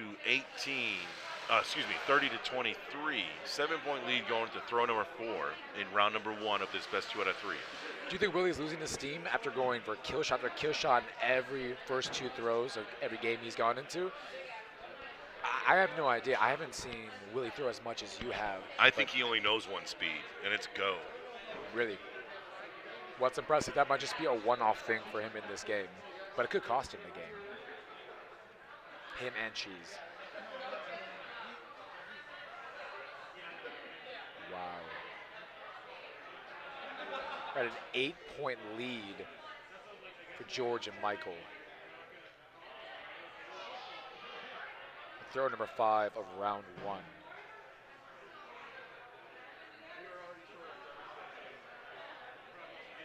They stayed down instead of Cheese going up. I'm a little surprised by that. It looks like they hit a double bowl, 12 points. And Mike and George play it safe with that anchor that I was talking about earlier, with a bull and a 5 or a 4. Depending on the score, you can get as lax as you want. Not a double bull, a 6-5 versus a 6-4. A win from Texas Tool Company. Texas-made tool company. It's okay. That's what I'm here for. I hopped on the live stream to remind you about that stuff. It is day 3 of the Capital City Classic at X's and O's. And still, certain things are not said right. Still, I don't know my boys from Texas. At least you know they're from Texas, and that's what counts. We're moving into round 2 of George and Michael versing Willie and Cheese. Their Duels team name is Texas Made, by the way. Texas Made. Texas Made. I don't know how I keep screwing that up. That will give you a hint if you want to say their company name again. It's the first half of it.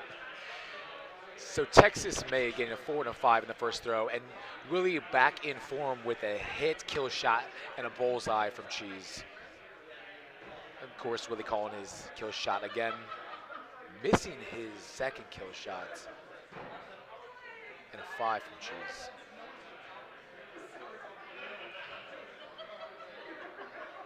Another safe throw from Texas Made. You got it. You got half of it, my friend. George and Mike. So proud of myself right now. I'm proud of you, man. This is a It only great took day. 3 days. To be honest, guys, this is a historic moment for Rob Leverin. Just like his Big Axe Day with that win he got. Now, it is a lot of names we had to remember, so I don't blame him. I'm surprised that I remembered myself. Double bulls. Rob, when I speak at the same time, saying the same thing. Double bull call. Well done. Hey, we did that well. Just We're like on we the practiced. same page. Throw number 4 coming up. We have a 4-point spread in favor of That's What She Said.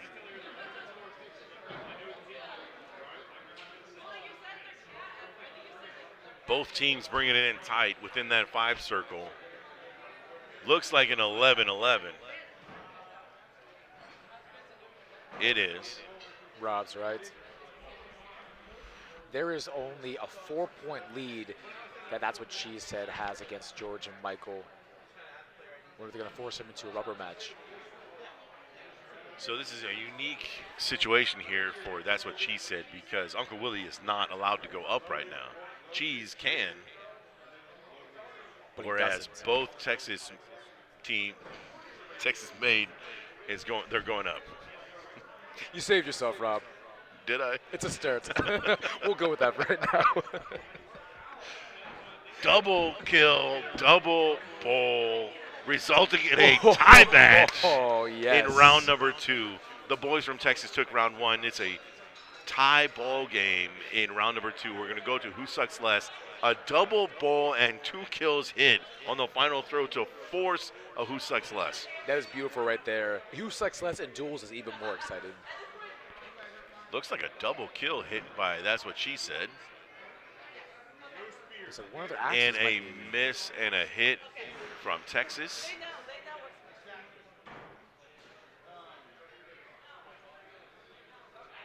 The overtime scores are not posted in the app. That's What She Says wins. That's What She Said. Takes that win in round number 2. Going to a rubber match, round number 3. I anticipate Uncle Willie's going up here. A little bit flustered on those last 4 shots on his first 2 throws. We'll see if we can make that comeback in the skill shots right now.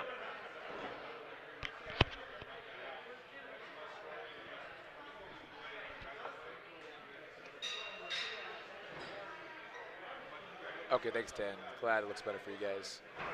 Sorry for covering a little bit up too much. Cheese just held his axe out there, tapping the axe, and everyone just left him hanging, including Uncle Willie. And Willie, like you said, does go for his kill shot and hits it. Shocker. Buries that kill. Meanwhile, Cheese buries that bull. Knowing that that's going to happen, Brian, if you're on a duels team, knowing that your opponent's going to be going up on throw number 1 and 2, do you go up with him? I don't know. I think if I know my opponent, or not my opponent, my teammate's going to go up on throw number 1, I know he's that accurate with his kill shot. I think I'm going to stay down. The anchor you're talking about, I think I would just play it safe in the beginning of the match. I think most teams would choose that strategy, which is what they did. And as a result, you have a score of 14-11 on that first throw. It's only 3 points after the first throw. Uncle Willie misses his second kill shot here on throw number 2, which is a huge gamble. It's a gamble that's been paying off until the past few games for Cheese. I'm sorry, for Uncle Willie. So with that missed kill shot, we have a lead change in a 20-19 overtake by Team Texas there. 1 point spread going into throw number 3. This is an interesting game. I really don't know who's going to take it right now with that missed kill shot from Uncle Willie. It's only a 1 point lead for George and Michael. Not sure why they're taking their time and not throwing. It seems today a lot of people are taking I guess their when time. you get 2 big boys next to each other, you kind of have to give one space while the other one waits. I can relate to that. I'm glad you can, Rob. I cannot. We got George and Uncle Willie standing next to each other in the duels, opposite teams, but they're next to each other when they throw. And not all the time can you literally stand next to someone while you throw. Otherwise, I guess you put your arm around them while you throw. It might make things a little awkward, but Or a little cozy, depending how close you are with your partner. It might spice things up for your duels partnership. Could take it to a duels relationship. that takes smack talking to a whole nother level when you put your arm around someone when they throw. That takes a lot of things to a whole new level when you get that close and comfortable. 6-5 thrown by That's What She Said. And a closer look by the judge. Looks like possibly a 6-5 thrown by Team Texas, resulting in a 1 point spread right now going to throw number 5. Dan, you're right. This is a great match with a 1 point lead for That's What She Said.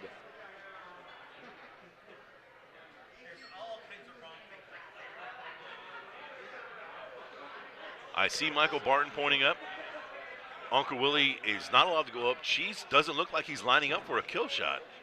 It doesn't look like Cheese goes up much at all. They stay down, resulting in a 6-4, a 10-point throw.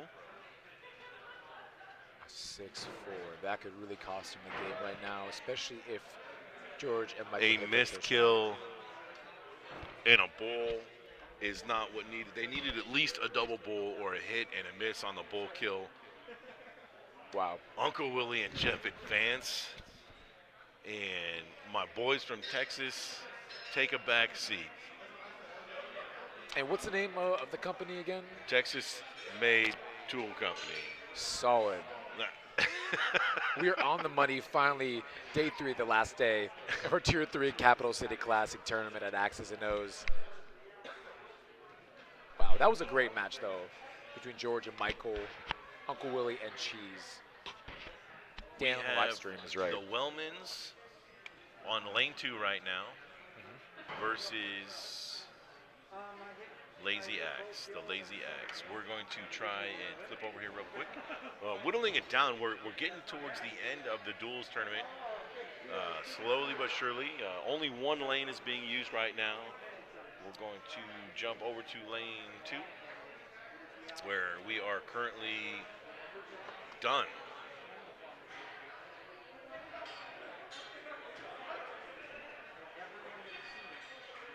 Yeah, that's it. So we have the winners of Gary and Mark. They will advance. Wellmans will take a seat and watch the rest of those festivities. I think right now we're in a little bit of a break. I see Tyler and Dopke getting ready to throw. Let's take a look at the bracket right now. While Rob is doing that, I'm getting a little bit chilly. I'm going to hop off the live stream for a second and grab my jacket. I'll be back in just a moment.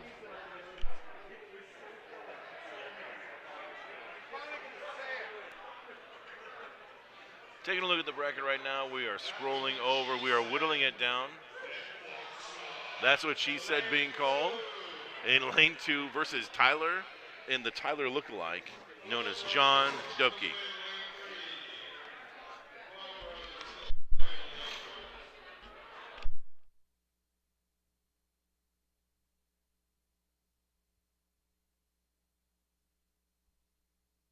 You are right, Bird. One of their team names at one point was Girthquake.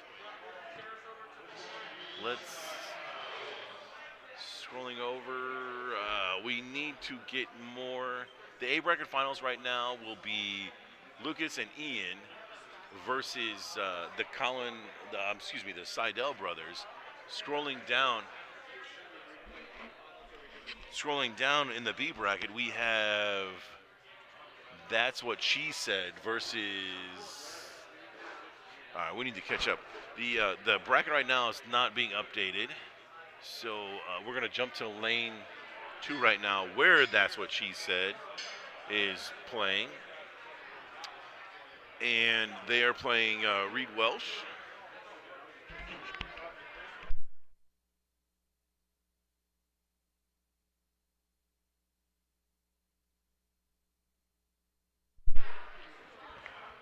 Uncle Willie goes up on that throw, and it looks like he misses that kill shot. I'm trying to scroll over in the tournament bracket. It is not letting me scroll over. I can't see. Anthony's over here, our technical support, and the guy who set up, can we scroll over that way to see more of this side of the bracket?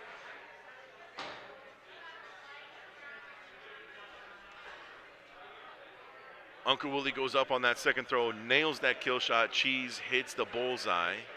Meanwhile, on that second throw, there it is.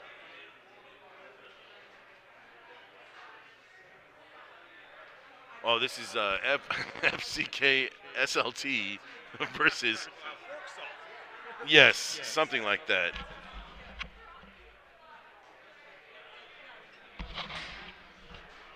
So right now we're whittling it down to the, technically I think this is the B bracket quarterfinals. The B semi, it's specifically the B bracket semifinals. So it's the quarterfinals of the whole entire tournament.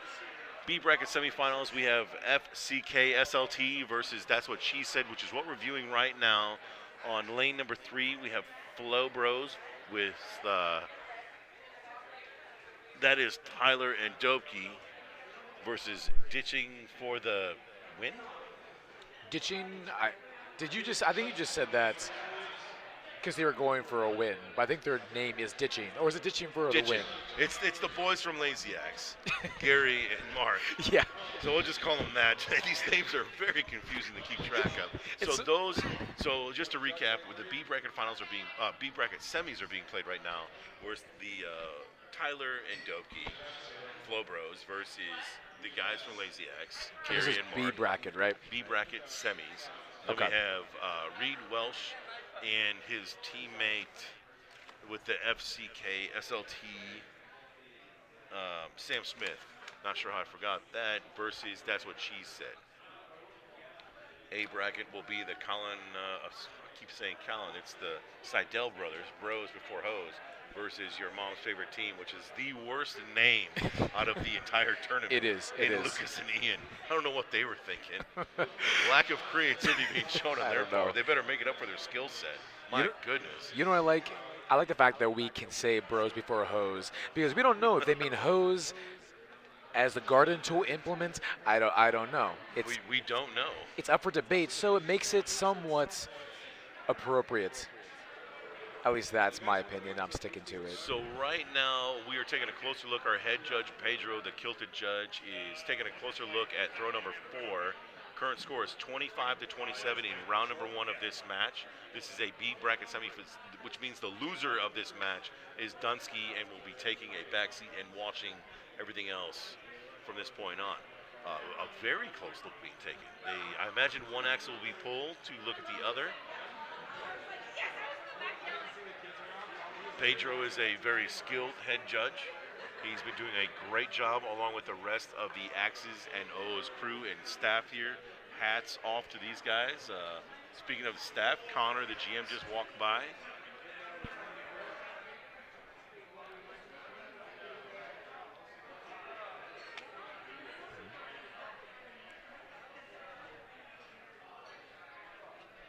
Current score 25-27. We're still taking a closer look at this throw. But it looks like That's What She Says had a drop. But you know what? Either way, honestly, That's What She Said is really exciting for me to watch. That would actually become my favorite team. I really like that strategy of going up on the kill shots for Uncle Willie for his first 2 throws. That strategy that's a power move if I ever saw one, and I would be very intimidated by the opposite if I was the opposite team playing them. Definitely putting out that flex out there. He really is, and he is pulling that flex off the majority of the time. For those who don't know Uncle Willie, he is possibly the OG of all the OGs in axe throwing. Reigning from the Philadelphia area, he has been throwing for 6+ years at this point. Wow. Where the rest of the country, I think most has been throwing for 4. So that Philly crew has, the reason why they are so much better than everyone else is they had a couple more years on everybody. They're the OGs of axe throwing in the United States. Now, they are a good representation of where we've come and where we're going. They've battled against Canada many times. And Uncle Willie is an ambassador of the sport. And how long ago was Waddle actually really getting started, really getting going, getting some gas? Was that like 4 or 5 years ago? Or is so 2018 was the first U.S. Open. There was a weird moment. Chris Morning out of Minnesota was the actual true first Waddle world champion. And there was not a single venue that was being played. I think they were in separate venues. Maybe someone out there really can fact check us on that. It's been around for a little while. Chris Morning, I had the pleasure of meeting in 2018. Very humble man. Throws in Minnesota somewhere. 2018 World U.S. Open. By the way, sorry, just going back to a different comment in the comment section. Bird, Girthquake, that doesn't sound appropriate for a Sunday at all. I want to go back to the tacos and pizzas. And Dan is correct. It is pronounced Depke. Depke. That is right. Wow. We've been just brutalizing his last name. The Depkes, plural, because John Depke had proposed to Kim yesterday during her last match in a surprise. If you did not see the replay of that, I highly recommend going to the live stream yesterday and finding her last match where John gets down on a knee while her back is to the football line and she's facing the boards. She turns around and sees him down on a bended knee. And it's a moment, if you don't tear up, I don't know what you're doing. That's what my girlfriend says. If I don't cry in that moment, I'm not even joking. She tells me she's going to be very upset. So once again, this might be a broken record, but Uncle Willie hits that kill shot on throw number 1 of round 2, which Uncle Willie, That's What She Said, won round 1. Round 2 versus Sam and Reed. I haven't got to see a lot of Reed and Sam playing duels today while I was judging, so this will be interesting for me to witness. Reed was one of the final 8 yesterday in the main event hatchet. That's Made right. a absolutely stunning run. Reed Welsh did. He did very well yesterday. I'm going to set that right there. Don't bounce it. I'll be right back. Again, Uncle Willie hitting both his kill shots in the first 2 throws, get him back to form. Current score 27 to 19 going into throw number 3, which is now advanced to 38 to 29. Wow. This is giving him a 7-point lead. A 7-point lead for That's What She Said. It looks like Reed, Welsh, and Sam are calling a kill shot.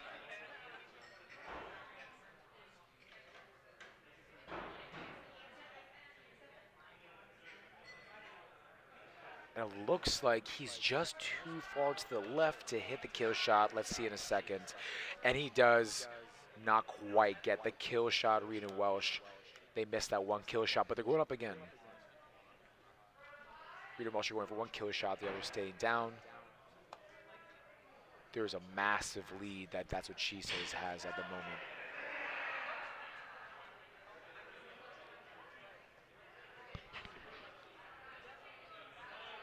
Is this game out of reach for Reed, Welsh, and Sam, do you think?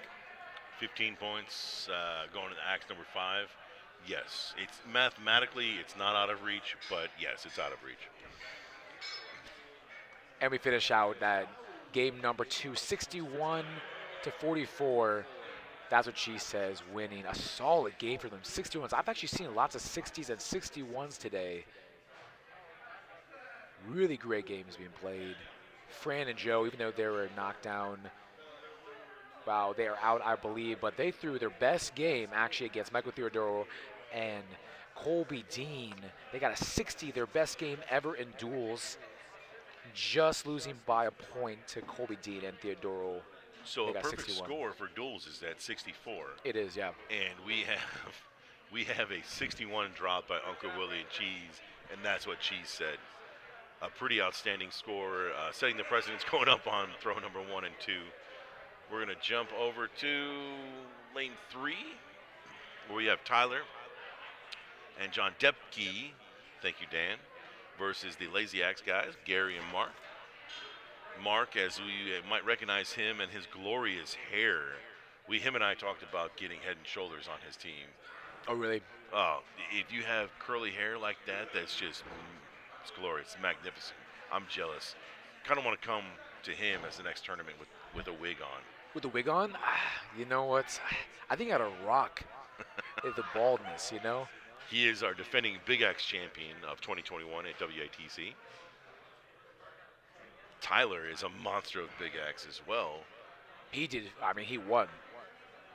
Continuing on his streak of major wins in Big Axe, Tyler won Big Axe on Friday here at Axes and O's.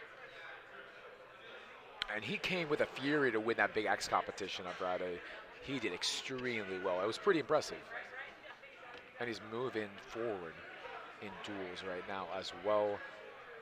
That'd be interesting if he won Big Axe and his partner and him won duels as well. Not trying to jinx anything just yet, but going to a Who Sucks Less overtime throw here. Technically throw number 6, OT1. it's like who sucks less squared, right? When it comes to duels.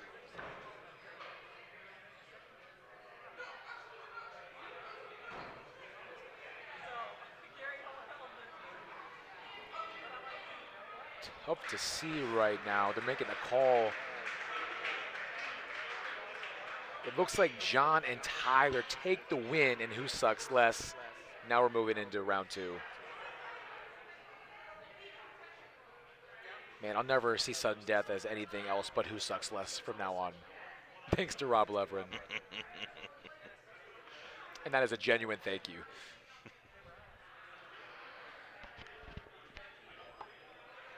Once again, I'm not camp practice throws. I like to jump right into the matches.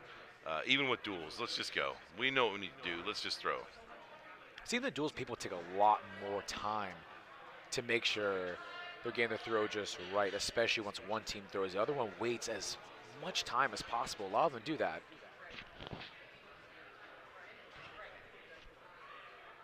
which makes sense. They want to be as in sync as possible. It's two throwers throwing the same board.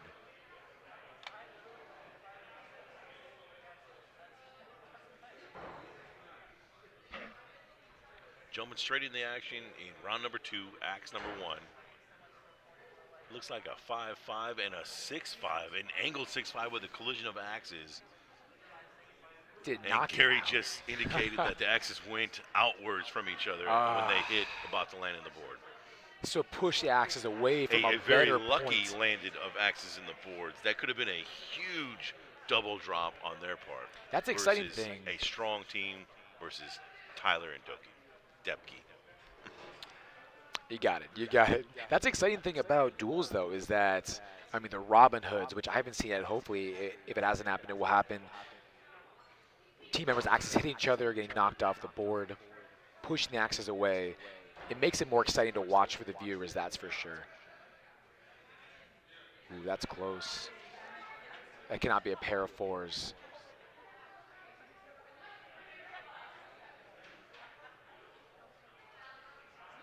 Double bullseyes for Mark and Gary. Starting this game strong. And it was a 5 and a 4 for John and Tyler. I want to call these guys by their team names, but I can't remember. There's so many. And some are just like a mouthful. Yes. It's really difficult. And some we can't even say on the live stream too, so. It puts us in a box with their identifiers.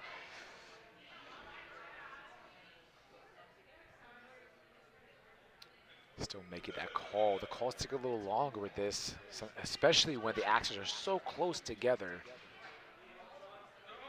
A 5 and a 6 for John and Tyler, and a 5 and a 6 for Mark and Gary as well. That moves us forward, giving Mark and Gary a 4-point lead in the second round of this game. They're going into throw 4 right now. What do you think Tyler and John were talking about just now? Probably whether they want to go up or not, and look at that. Tyler and John are calling 1 kill shot.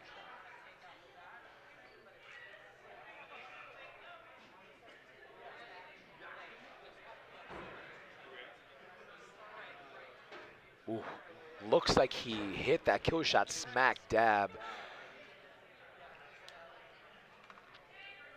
Gonna take a look at it. Waiting for that score. The suspense is always killing me. And he does hit that kill shot. Wow. Well, they also hit a bullseye as well. There's that anchor you're talking about, Rob. Killing the game over here. Only 1-point lead at this point for Mark and Gary.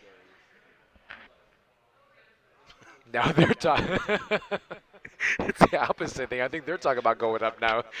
They're like, oh, this is not a good situation to be in. If you're talking about synchronized throwers right now, John and Tyler were just standing exactly the same, facing away from the boards, which just made me kind of break down in a little bit of a laughter there, because not only are they standing the same, John Depke is wearing that hat backwards. Looking, I wish he had a Tyler Flynn jersey. I know Flipping that a would coin. it. Okay, the rules are being deployed right here in What was the flip the full coin? aspect. Was that to decide whether they're going for the kill or not? Okay. Just tossing that axe up like it's no one's business. It's a walk in the park for them, isn't it? I'm not sure what that was all about. Anyone know what that was about? Check into that. And Mark and Team Gary. 6'4", Dan bringing to the attention that Tyler and John are extremely tall throwers. Looks like a 6'5", and a 6 kill. A fist bump made by Mark and Gary to solidify that throw, and gonna be the win. But John and Tyler still get that win. Oh, actually, no, they don't. Sorry, it hadn't uploaded yet. Mark and Gary take the win, 60-56, pushing him into the rubber match. That was well played. Glad they flipped that coin.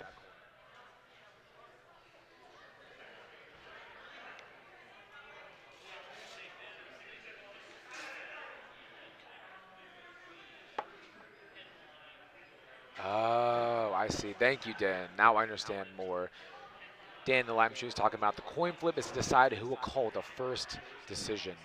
Dan, how many times have you seen that actually happen? Wait, what'd you ask, Rob? Who does the coin flip to decide who goes first? Have you seen that before? I've never seen that before, especially when there was someone in the lead on throw 5. I didn't even know that was a thing people did. I mean, I haven't seen I'm that. actually not familiar with that either.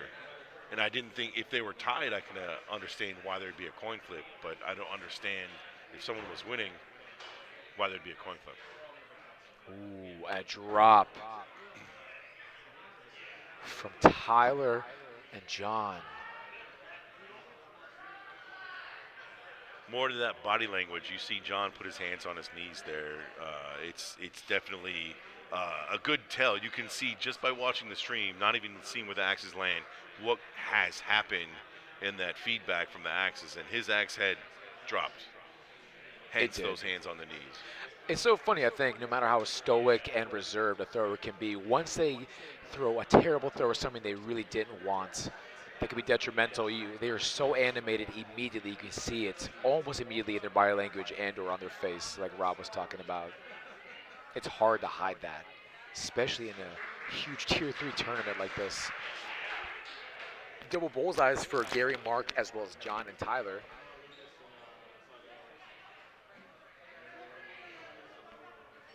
Going into throw number 3, 17 to 23 in favor of Mark and Gary.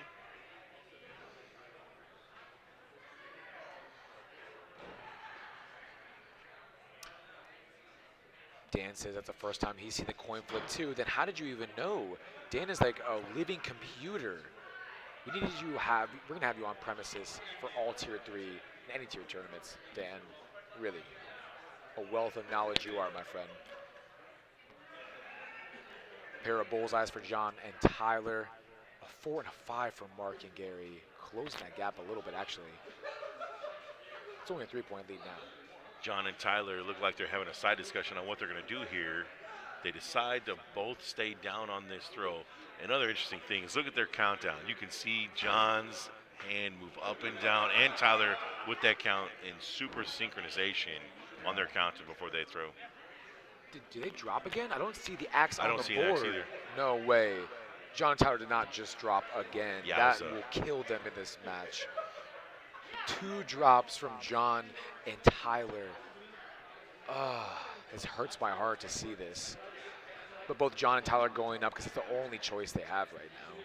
After 2 drops in the same game. Match 3. I'm sorry, game number 3.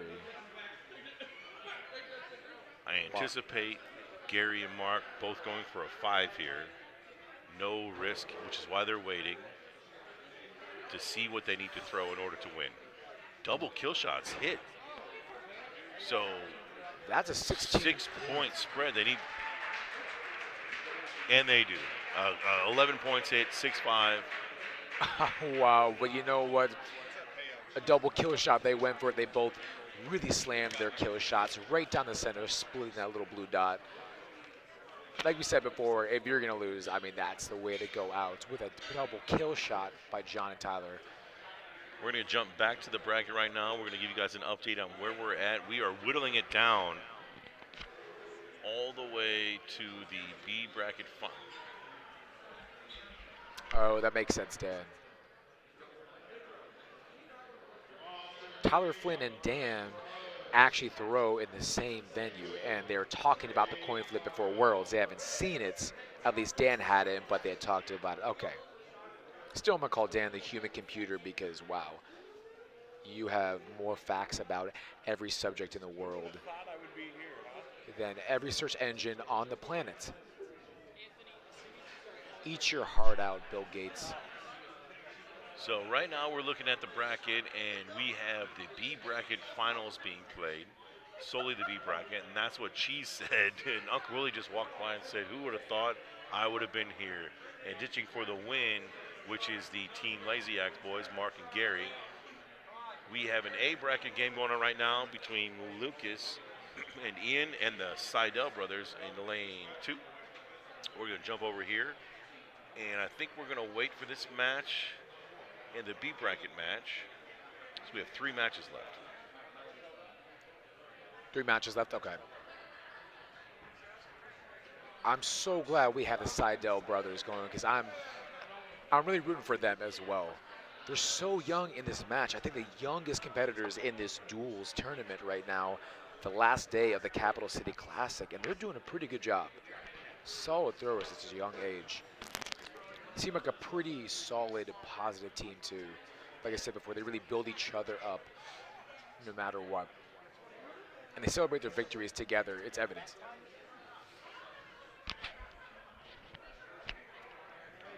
Taking a closer look at the boards, all 4 competitors taking a look at the boards. It looks, if you have to walk up to the boards right now at this point in the Duels tournament and you are wondering whether or not it's blown out, I say change the board because you have 2 axes landing in the same spot on that same board times 10. It does. Change the board, play it safe, make sure you're on the same level playing field. It's the best way to go in Duels, and especially if Eli's axes are ended up in the board at a crooked angle. It's chopping it back and forth, just taking out huge chunks of that bullseye, making it sometimes a little too completely unscorable. Wow. Once the boards are established, they are not supposed to be changed mid-game, which is why it's important to inspect them before the match starts. If you think they won't last the entire length of the match, which is often the case in Duels, then you got to switch them out. I feel like it's impossible to not have to change a board out in the middle of a Duels match at some point. I mean, some axes get hit just right to, like I said, chop a big piece of wood out of there. These boards are taking a beating. That's why we painted 1 billion bullseyes last week. And maybe 500 million kill shots, give or take.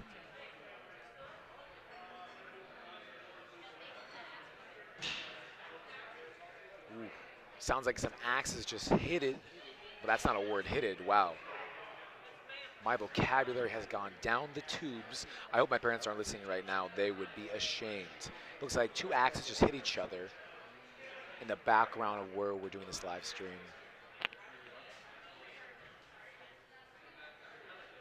That was the first throw, resulting in a 5-6-6-6, 1-point spread going into throw number 2.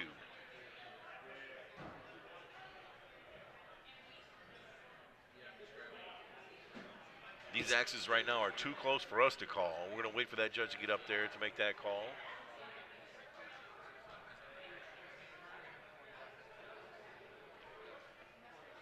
Okay, so a 5 and a 4 for Colin and Tyler, and then for Ian and Lucas, they get a 6 and a 5. Honestly, if I thought Hatchet was hard to call the scores from where we're sitting and looking at the cameras, this is 10 times harder. Oh, close grouping by the Seidel brothers. Ooh, a good grouping from Ian and Lucas as well. I'm excited to see what this call is too. I was talking with Lucas Johnson in Salt Lake City when we were Duels partners about the type of axe that is needed to throw a Duels. And we decided that if you have a set Duels partner or you know what side of the lane you like to throw on, you need to shave down that side of the axe. That way when you do land, there's not that quarter or more of an inch that pushes your blade out. Are you talking about shaving down the actual side of the axe head? One side of the axe, all the way down. You know, you can buy axes like that. I'm sure some carpenter's axes actually are made like that, where one side is not beveled in like that. There's no bevel in towards the point of the blade. One side is completely flat. That's a smart move though to shave it down. 1-point game going to throw number 5, 43-44. Looks like a tap of the axe all the way through. All 4 axes are going upstairs to the blue dots. This is what I love to see. Hopefully all 4 get hit, because that was a beautiful sight. We have 1 miss already, possibly 2. Wow. Ian and Lucas hit that kill. Both double kills. The Seidel brothers both miss. If you're watching this stream right now and you're looking at the Seidel brothers, you're wondering if they're twins. They're not twins. They're not. very much alike. I've seen them close up. They're definitely But not there's twins. 2 years, I believe, that separate their age. If there's someone out there that knows the Seidel brothers more than us, We know that Tyler then- is 20 at the moment, right? Tyler's 20, recently turned 20. Right, that's right. I think Colin is the younger and a couple years younger. That makes sense. When I was judging one of those matches, Tyler was really giving a lot of advice to Colin when he was throwing maybe some fours, bringing his arm down to give himself lower points. He's really building up Colin. That's a big brother move right there, so that makes sense if Tyler was the older brother. Good older brother, by the way. That is close. Too close for us to call again. Looked like Lucas and Ian's axes touched each other, pushing one of them out of the bowl. I imagine one of these axes will have to be pulled in order to call this correctly.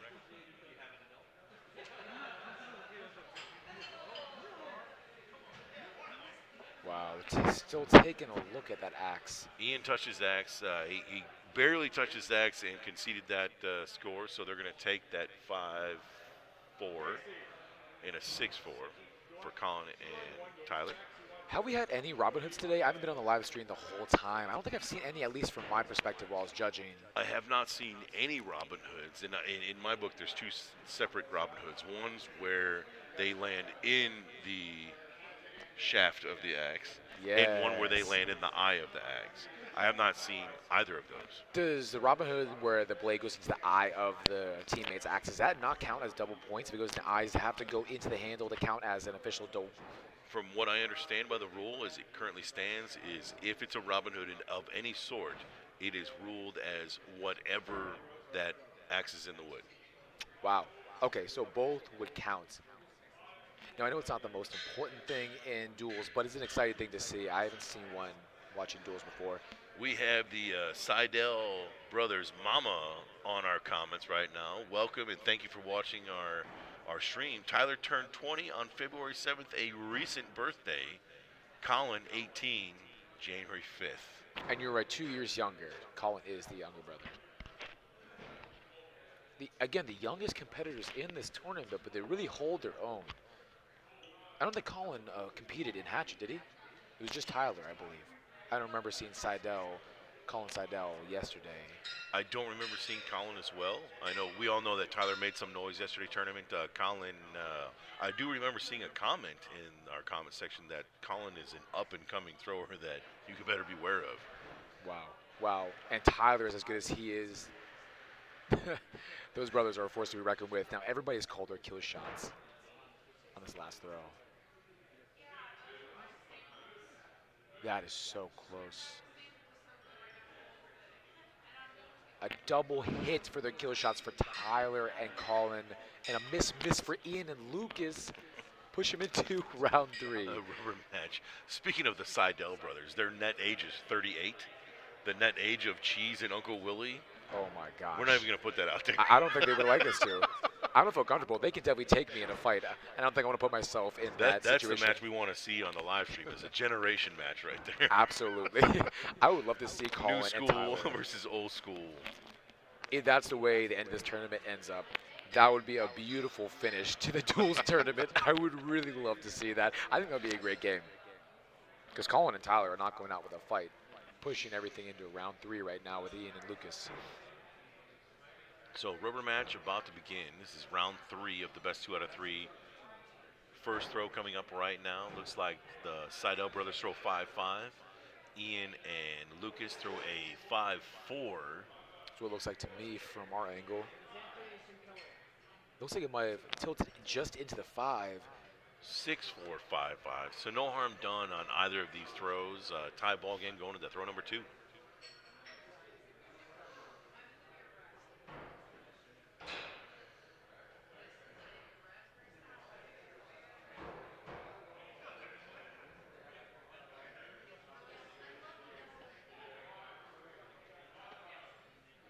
Mama Seidel in the house. How much do these boys practice? They do a lot of practice together. They have a very in-sync Duels throw. They really do. It appears that they practice a lot together. Maybe she can chime in and give us a little more insight on how much time they get to practice with each other for Duels specifically. Also, welcome Kimberly Seidel. I'm glad you're tuning in. Of course you are. A wobbly axe just landed by Colin. Both axes stick in the ground. They touched as they hit, and he breathed a sigh of relief as it should have been a drop. But it wasn't.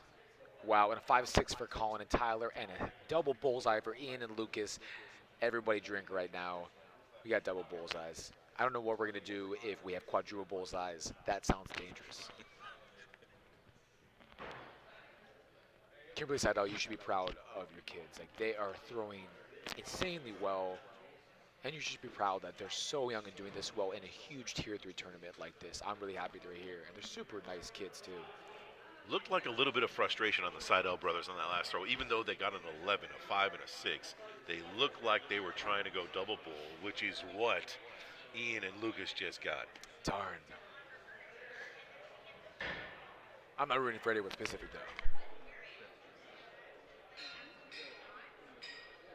Strategy here being talked about. Looks like everyone's going up. Everyone's going up except for Everyone but one. Yep, on Ian and Lucas's team. But both kill shots called for Colin and Tyler. 3-point game going into act number 5 happening right now. One kill shot hit by the Seidels. Bros before hoes. And a bull kill by Ian. That and anchor. Lucas. Definitely missed one of those kill shots for Colin and Tyler. I don't know if they got the other So one. Ian and Lucas will advance, and the Seidel brothers are just bumped down to the B bracket. You wouldn't tell that by the look on their face. They're pretty disappointed in that performance. I understand that from a competitor's point of view, but you guys are still alive. See you guys in the B bracket. They still have a chance. Kimberly Seidel, they are down but not out. Jumping over to lane number 3.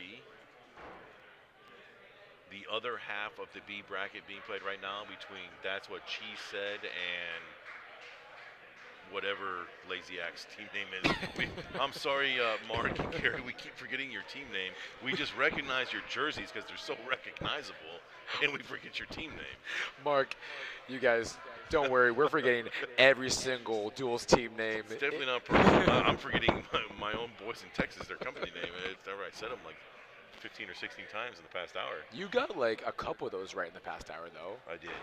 So 53 to 50 in the first round in favor of Mark and Gary. We're in the second round right now, and the current score with a kill shot gone for in the first throw and a miss. 6 to 12 right now. They're trying to pull, That's What She Said skill level thing. With going for the kill shots in the first 2 throws. 1 miss, 1 hit. No problem. This is so weird. I'm wondering if we're looking at the scores correctly right now, because it says that Gary and Mark went up for the kill shots in the first 2 throws. And That's What She Said stayed down, which is the opposite of what's been going on with That's What She Said for the entirety of the tournament for them. Well, I'll have to take what I see as correct for right now. By the way, going back to the live stream chat section, Kimberly, I'm so happy for you. You should be proud. I would be too.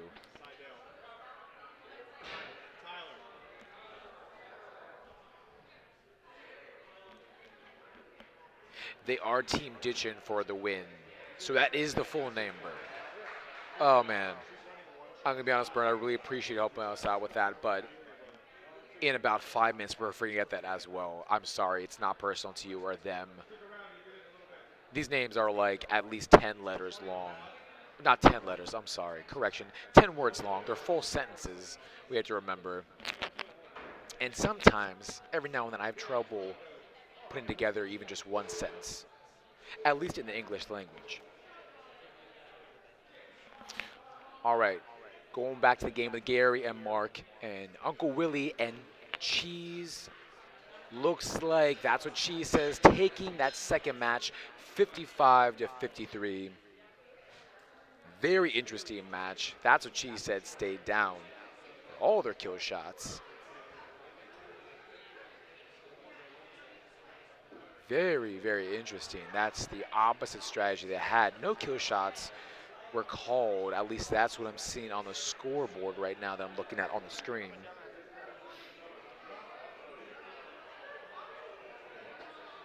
Yes, that's right, Kimberly. Bros before hoes are now down to B bracket finals, which is not a bad thing. They still have a fighting chance, all right? It's a little bit of a disadvantage, but they still have a chance, so don't worry too much.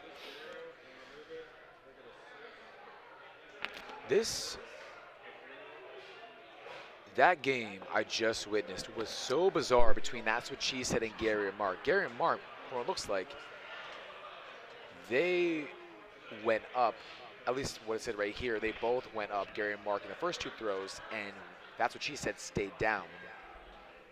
Really bizarre. It's like the opposite strategy of That's What She Said. It makes me believe that something was off.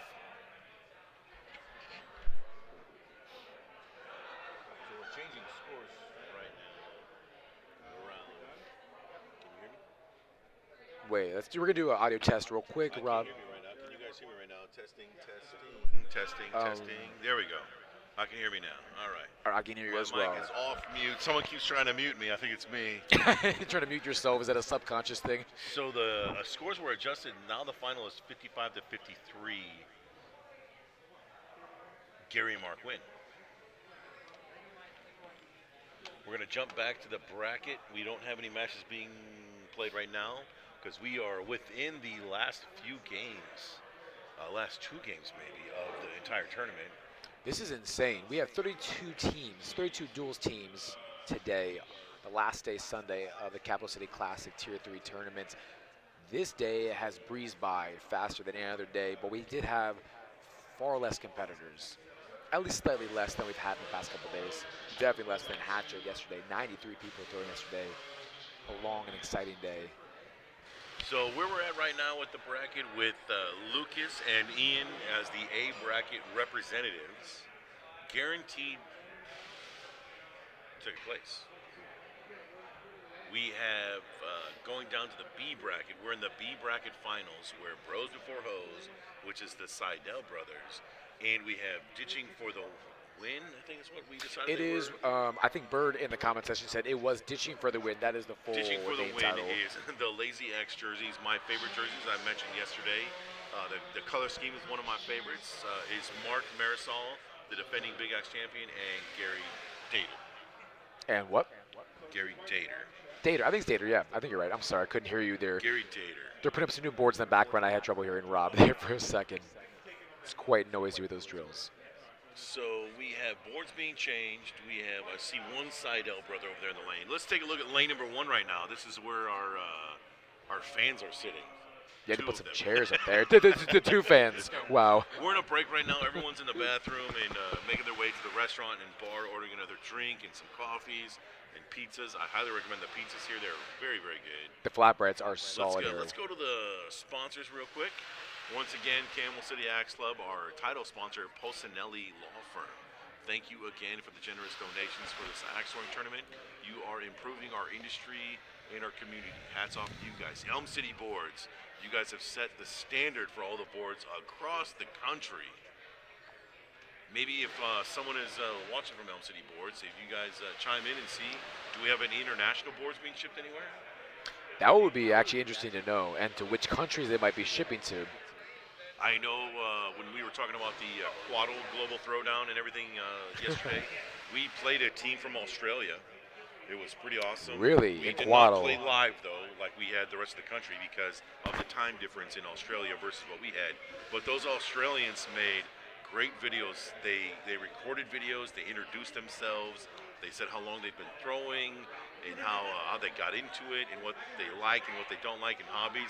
It was a really awesome experience. That's really cool. Like, I feel like the Australians would have a really fun time making that video. I'm sure they're super amped up about doing that with you guys. It was, you could tell that they were excited in those videos. When we played them, we were like, hey, we should make some videos for them. And we just made like kind of videos.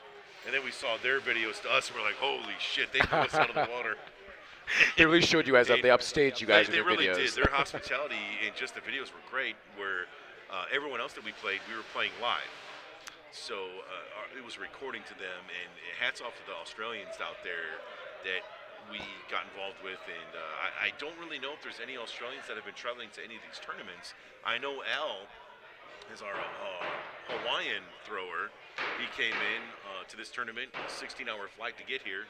I know he will be going to Spokane recently to Jumping Jackalope, where McGill, his name is McGill, but I call him Matt Gill.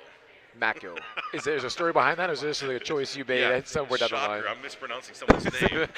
I thought maybe this time, out of all the other times, it might be a conscious choice you made. No. It's just an accident you went with. McGill, not Mackill, is going to be hosting a marathon league in order specifically for Al to get circuit points. The guy lives in Hawaii. What a great guy, McGill stand-up guy. had reached out to Al to find out when he can throw, and Al said, well, when are you going to have the tournament? McGill's response was, when do you want to throw? We will cater to you. Whenever you can make it, because you are traveling from Hawaii, that's when we will have a marathon tournament, and that's when we will do it for you. That's basically the epitome of what the axe throwing community and family is like. It really is so amazing, and Miguel is no exception. I mean, I never met him before, but Al talked about him so highly. That is insane that he would go out of his way just to do that for Al. Sounds like a stand-up guy all around. I'm not really sure how you can get a better sense of hospitality than that. Pretty incredible. So Al is going to be going to Spokane, Washington, to throw at Jumping Jackalope. And also, congratulations to McGill and Jumping Jackalope team for spreading their roots and now a location in northern Idaho. I cannot remember the name of the city. I can't remember the name of the city, but it is northern Idaho. They just opened Idaho. recently. Not too far from Spokane, but they are expanding their brand, which has become known as well, do you know who Nick and Kendra Kay are? The king and queen of axe throwing. The power couple of axe throwing, and there's not very many power couples, but they are the OG's power couple. Really? Ashley and Shane are new school power couple. Okay. All right. Okay. What other power couples do we have out there? Let's see what the comments say. We got more power couples. I know I'm forgetting of some people. We did have some. Nick and Kendra Kay are sponsored by Jumping Jackalope. Really? They are team Jumping Jackalope for the melees, along with the actual, what's his name? He's an actual lumberjack. I met him in Atlanta, 2021. Wait, no joke. He's an axe thrower, and he's an actual lumberjack where he chops down trees. He broke the record in, I think they call it the springboard event, where you chop on the tree, you put that board up, you hop up on it, you chop up, you hop up on it again. Oh, my God. I've seen that. Nate Hodges. Okay. That's his name. If you YouTube Nate Hodges, you'll see him on ESPN blowing records out of the water. What a great guy. Jeff Cope, thank you, Nate Hodges. Great minds think alike. He is a for real lumberjack. That is crazy. I've actually seen those lumberjack competitions you're talking about, and where they have to keep climbing, chopping the wood, put boards, and keep climbing up that tree trunk. It is insane how fast those guys are at it. It is wild. Nate Hodges' forearms are like the size of your legs. The guy is incredibly strong, very brute, man. I'm just going to say. Everyone's dropping Nate Hodges' names right now. You got to YouTube. When I saw him in Atlanta, he goes, I didn't know who he was. I just had a great conversation with him out in the parking lot, and he mentioned that he was a lumberjack. And he goes, yeah, see what I did here on YouTube. And he personally showed me on his phone a video of him breaking records. That's insane. Is that tournament, is that kind of competition on ESPN, you said? Yes, it was on That's ESPN. Crazy. He's a sponsored lumberjack athlete. I think that's what you call him. I didn't even know that was an official thing. I guess we're going to call it that. That's he's crazy. Also, in my book, one of the best big axe throwers in the country. Really? He's got this, last time I saw him, he was throwing, he doesn't draw it over his head. He draws it to the side of his head and comes straight through. Really? And he's extremely bullseye accurate. And he's Still throwing shots a little two-handed. wonky. He's throwing two-handed, and he starts in front of him, goes to the side of him, and comes yes. forward. Doing that with any sort of axe, especially like a hatchet, Yes. I usually advise my guests who I'm teaching how to throw axes against that, especially when they're first starting, because I don't want them to clip their ear coming forward. But that's not really a problem for a sponsored professional lumberjack like Nate Hodgins. That's an interesting throw. I'd like to look up his big axe throw, and hopefully I can find that on YouTube. I think you definitely should.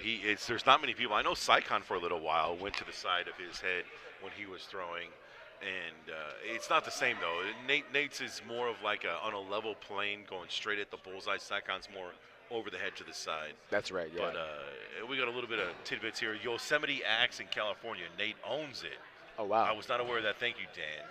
He has his own Actually, he has his own axe throwing venue in Yosemite, California. Yosemite is actually beautiful, absolutely beautiful place. I went camping there before. It is a gorgeous place to visit. If I ever go back there again, I would definitely be going to your venue, Nate Hutchins.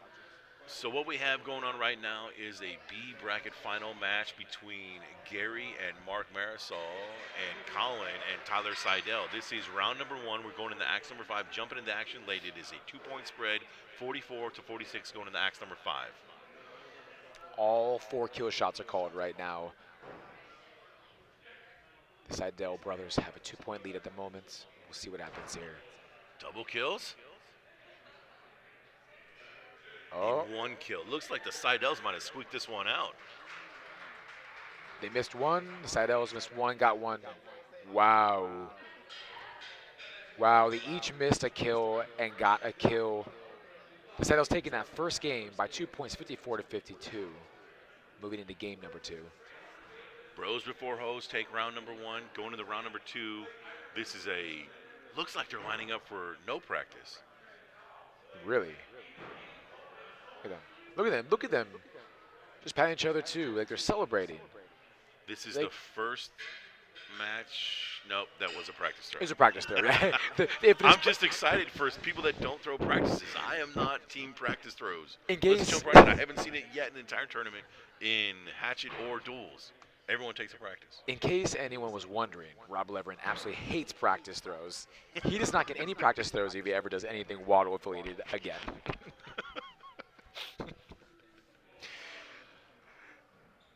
It's funny that Bros Before Hoes is the only team name we can remember. Once again, sorry, Gary and Mark, that we can't remember your team name. At least we're saying your real names. I'm sorry, guys. Ditching for the win. Hold on, I'm going to write this down. Oh, no, real ditching big. for the win. Ditching for the win. Ditching. We're writing down Gary and Mark's team name, but no one else's, by the way, just so everyone knows. Win. And we're going to jump to our lobby camera after this throw so I can show you what we're doing here. Looks like Bird is rooting for the Bros. Lobby cam to show you we just wrote down right there in pink.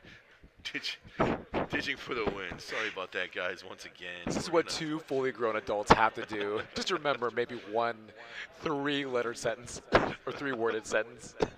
I think it's the jerseys that just captivate my mind. I love the orange into the blue. You were talking about that yesterday. Looks like a sunset or a sunrise, depending on what kind of camp you're in. It does actually look beautiful. Actually, now you say that, I see that. That actually is really pretty. Ooh. We had a 4 drop from Ditching for the win. We wrote down, I remember now, a 6 and a 5 for Bros Before Hoes. So going into the 4th throw, we're at a 4-point spread, 26-30 in favor of the Seidels. A dropped axe on that last throw, and the crowd just got extremely quiet all of a sudden. There's a 4-point spread going to that, and another drop throw by the Seidel brothers. No way. This is not the time to be dropping axes, especially in B bracket. There's no wiggle room. I mean, you're literally fighting for your lives. Well, again, metaphorically. So with that drop by Colin, I think it looked like, one of the Seidel brothers, we had a drop on team Bros Before Hoes. It makes this match a 1-point match, 37-36, going into axe number 5. We are in round 2 of the B bracket finals. And you can cut the tension with the knife. It did get very quiet in here when those drops happened. Wow. Double kills. That's what it looks like to me. Did they all get their kills? Ah. No way, no way. Double kills from the Seidel brothers. They win the 2nd round. Bros Before Hoes advance back up. Kimberly said, "Oh, hope you were watching. That was fantastic." Even with a drop, double kill shots. If you weren't, you said you're proud before, you were definitely even more proud now. So the Seidel brothers making a little bit of noise in the Duels tournament, and they advance to play Lucas and Ian in the finals. Ouch, drops. That's right, Dan. Drops never feel good. Emotionally, physically for the axe, in no way, shape, or form. Which will be a rematch of the A bracket finals earlier. Lucas and Ian knocked down the Seidel brothers to the B bracket, and the Seidel brothers answered that challenge and battled back to get back to play them again for the title.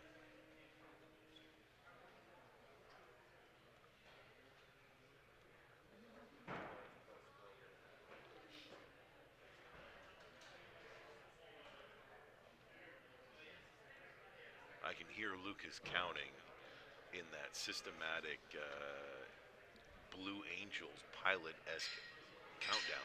It really is, and I judged their game. I told him right afterwards that when I was judging your game, you were lulling me into a nice state of security. It is very lulling to hear him count down like that. Very calming and relaxing. Axe number 1 coming up.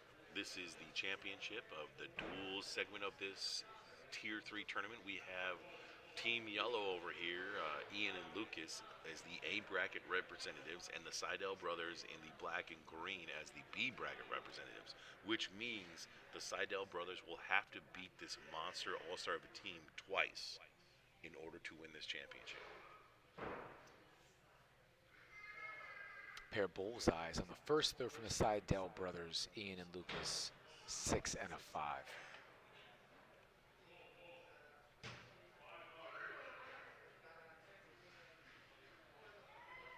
Wow, coming through with a vengeance. Again, the Seidel brothers, another pair of bullseyes. Everybody drink.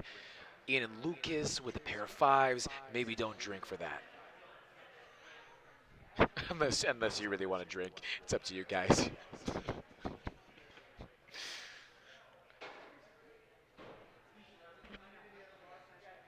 Man, it is quiet in here. It's never been so quiet for any of the matches we've seen so far this weekend. Quick pan to the lobby right now. Look at all the folks we have watching this match right now. We have Uncle Willie up there in the corner. We have everyone in the entire facility watching this match right now. Looks like Lucas is pointing up. He Throw is. number 4. 35 to 32 on throw number 4 is where we're at.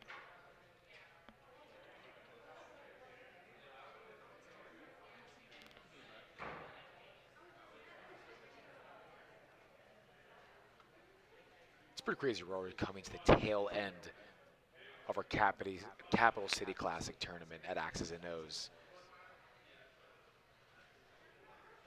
A hit kill shot for Ian and Lucas, at 5 and 6 for Colin and Tyler.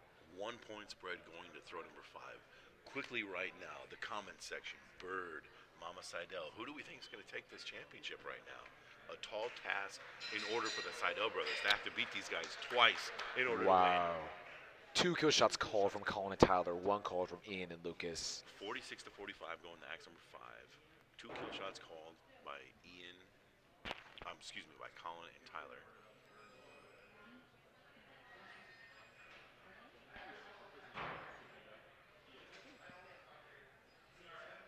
Oh, wow. Can't tell if that's a missed kill shot by one of the Seidel brothers. It is a missed kill shot. Whereas an 8 and a 5 was hit by Ian and Lucas to take round number 1.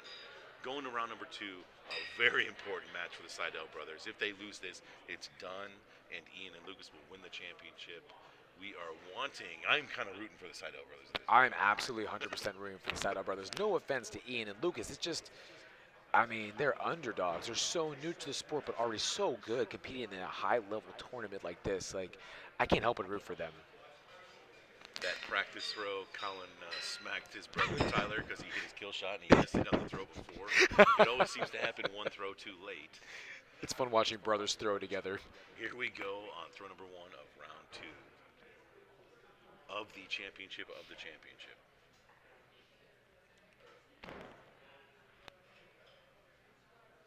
(6-5, 6-5) looks like it's been thrown from both these teams. 4. Did I hear Who that? got a 4? No way.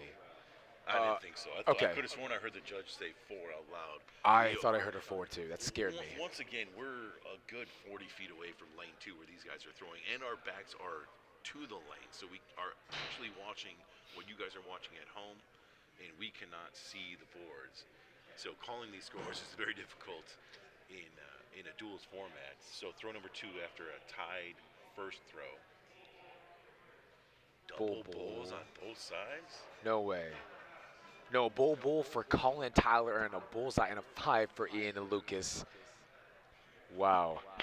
And Rob, talking about that, it is very bizarre to hear the axes hit the board and land in the targets before we see what happens on the screen. I'm not even throwing it, psychs me out a little bit. Still a 1-point lead for the Seidel brothers, 23-22. The Seidel's axes just hit each other, pushing one out into the 4. That should have been a drop. Could have been a drop. I shouldn't say shouldn't. Results in a 4. However, I think it might have distracted Ian a little bit, and he ends up throwing a 4.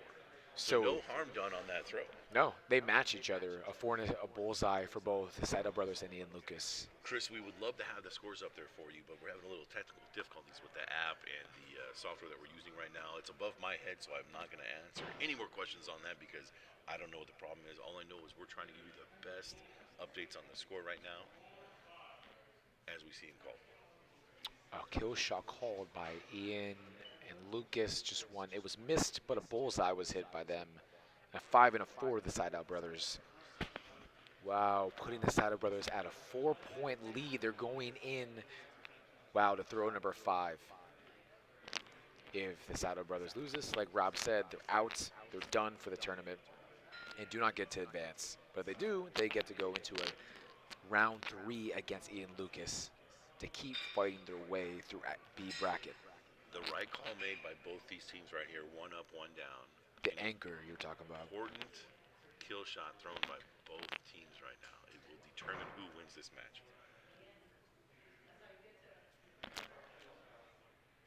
Kill bull by the Seidels. That's what it looks like. And a bull. And a 5, I think, from Ian and Lucas. I'm not quite sure, though. Close bull or 5 from Ian and Lucas. The judge getting in there, looking at the beard of that axe, ruling a thumbs up a 6. Doesn't matter what it is, the Seidel brothers are going to move to round 3. The same shot was hit by both these teams, and Seidels will win round 2, forcing a rubber match. So this is the first of their games, meaning the yellow shirts, Team Yellow Shirts are the A-bracket winners, so they have to lose twice. This is the first round of them losing twice. They have no losses yet, and the Seidel brothers have 1 loss. So if the Seidels take this rubber match, they will force another set of 2 out of 3 for the ultimate championship of all the champions of the championships of Duels. Of the championships. That's around Duels. So practice throws have been thrown. We've got that worked out of our system. Throw one. You hate those so much. The rubber match, round number 3. And instead of yellow shirt team, I want to call them the 1, 2, 3s. Like a dropped axe. No. You can see it in Tyler's face. I believe they did drop an axe. He puts his head down. He's shaking his head. Ian and Lucas follow up with a double bull. Why are they got to do that to these 5, kids? 6, excuse me. And a drop and a 5 for Colin and Tyler and a 5-6 for Ian and Lucas. Ian and Lucas, leave them alone. They're just kids. If you're ever going to have a drop, throw number 1 is when you want to have it. You can battle back and chip away at that lead. I imagine Lucas and Ian, even though world-class throwers, might play it a little bit safe. I think that's what they were trying to do there, but that middle axe faded a little bit into the other thrower's zone. Looks like they got a pair of 5s for the Seidel brothers, and for Ian and Lucas, a pair of bullseyes. Wow. Ian and Lucas have thrown together in doubles before. They are familiar throwers, they're friends, equal competitors in my eyes. Lucas has adjusted his throw in the past few months. He no longer holds that axe in front of him when he throws his motion. He normally has it in front of him, perpendicular to the ground. He now has it loaded next to his ear, parallel to the ground when he throws, trying to eliminate that movement. Much like the machine Ryan Smith has preached before, eliminate any excess movements will eliminate errors in your throw. And up the accuracy ultimately too. Like you said, you're talking about Ryan Smith before, that is the goal. Right now, 26-34 going into throw number 4. Seidels look like they hit a 6-4. No way. And Ian and Lucas a 6-5. Or possibly a double bullseye. I don't know. It's hard to tell. They're so close to each other right there. It could have just shaved off a bullseye. Oh, a pair of 5s. We were both wrong. No harm done on that throw. Still an 8-point difference going into the final throw. These are going to be a must hit kill shot set from the Seidel brothers. This will make it or break it for the Seidels. And some missed shots will be needed from Team Yellow right now. They don't hit the kill shots. Tyler Seidel and Colin Seidel will end up getting second place in this tournament unless something drastic happens on this row right now. I mean, unless they get Get a double bullseye to finish off the match. What a run by the Tyler. Excuse me, a 5-6 to close out this match. Tyler and Colin are the second place in the Tier 3 first of the year at X's and O's. And Lucas and Ian go on to be the champions of the Duels section of this tournament. That was a fantastic game played by the Seidels. They really pushed through B bracket. I am so happy we're rooting for them. No regrets. Like they were really impressive. I'm just so jealous of them. I'm about 10 years older than, and they're far better throwers. Excellent throwing by Ian and Lucas. No surprise that they win. I don't think anyone is shocked that they went as far and are the champions of this right now. On the other hand, the Seidel brothers, I think, have made a very good name for themselves as a duels team, as well as individual throwers. Congratulations to the Seidel brothers. You guys have young bloods with a promising career in axe throwing. Congratulations to Lucas Johnson, once again a duels aficionado, if you will. Yeah. Two-time defending champion, half of that Brown Johnson team, and now a champion of Tier 3 X's and O's classic, Capital City Classic. Maybe like the full sentences we'll just leave to me. The Capital City Classic, or see what square. I'm just glad I'm not typing anything right now, because my grammar and spelling would be worse than my pronunciation of any teams right now.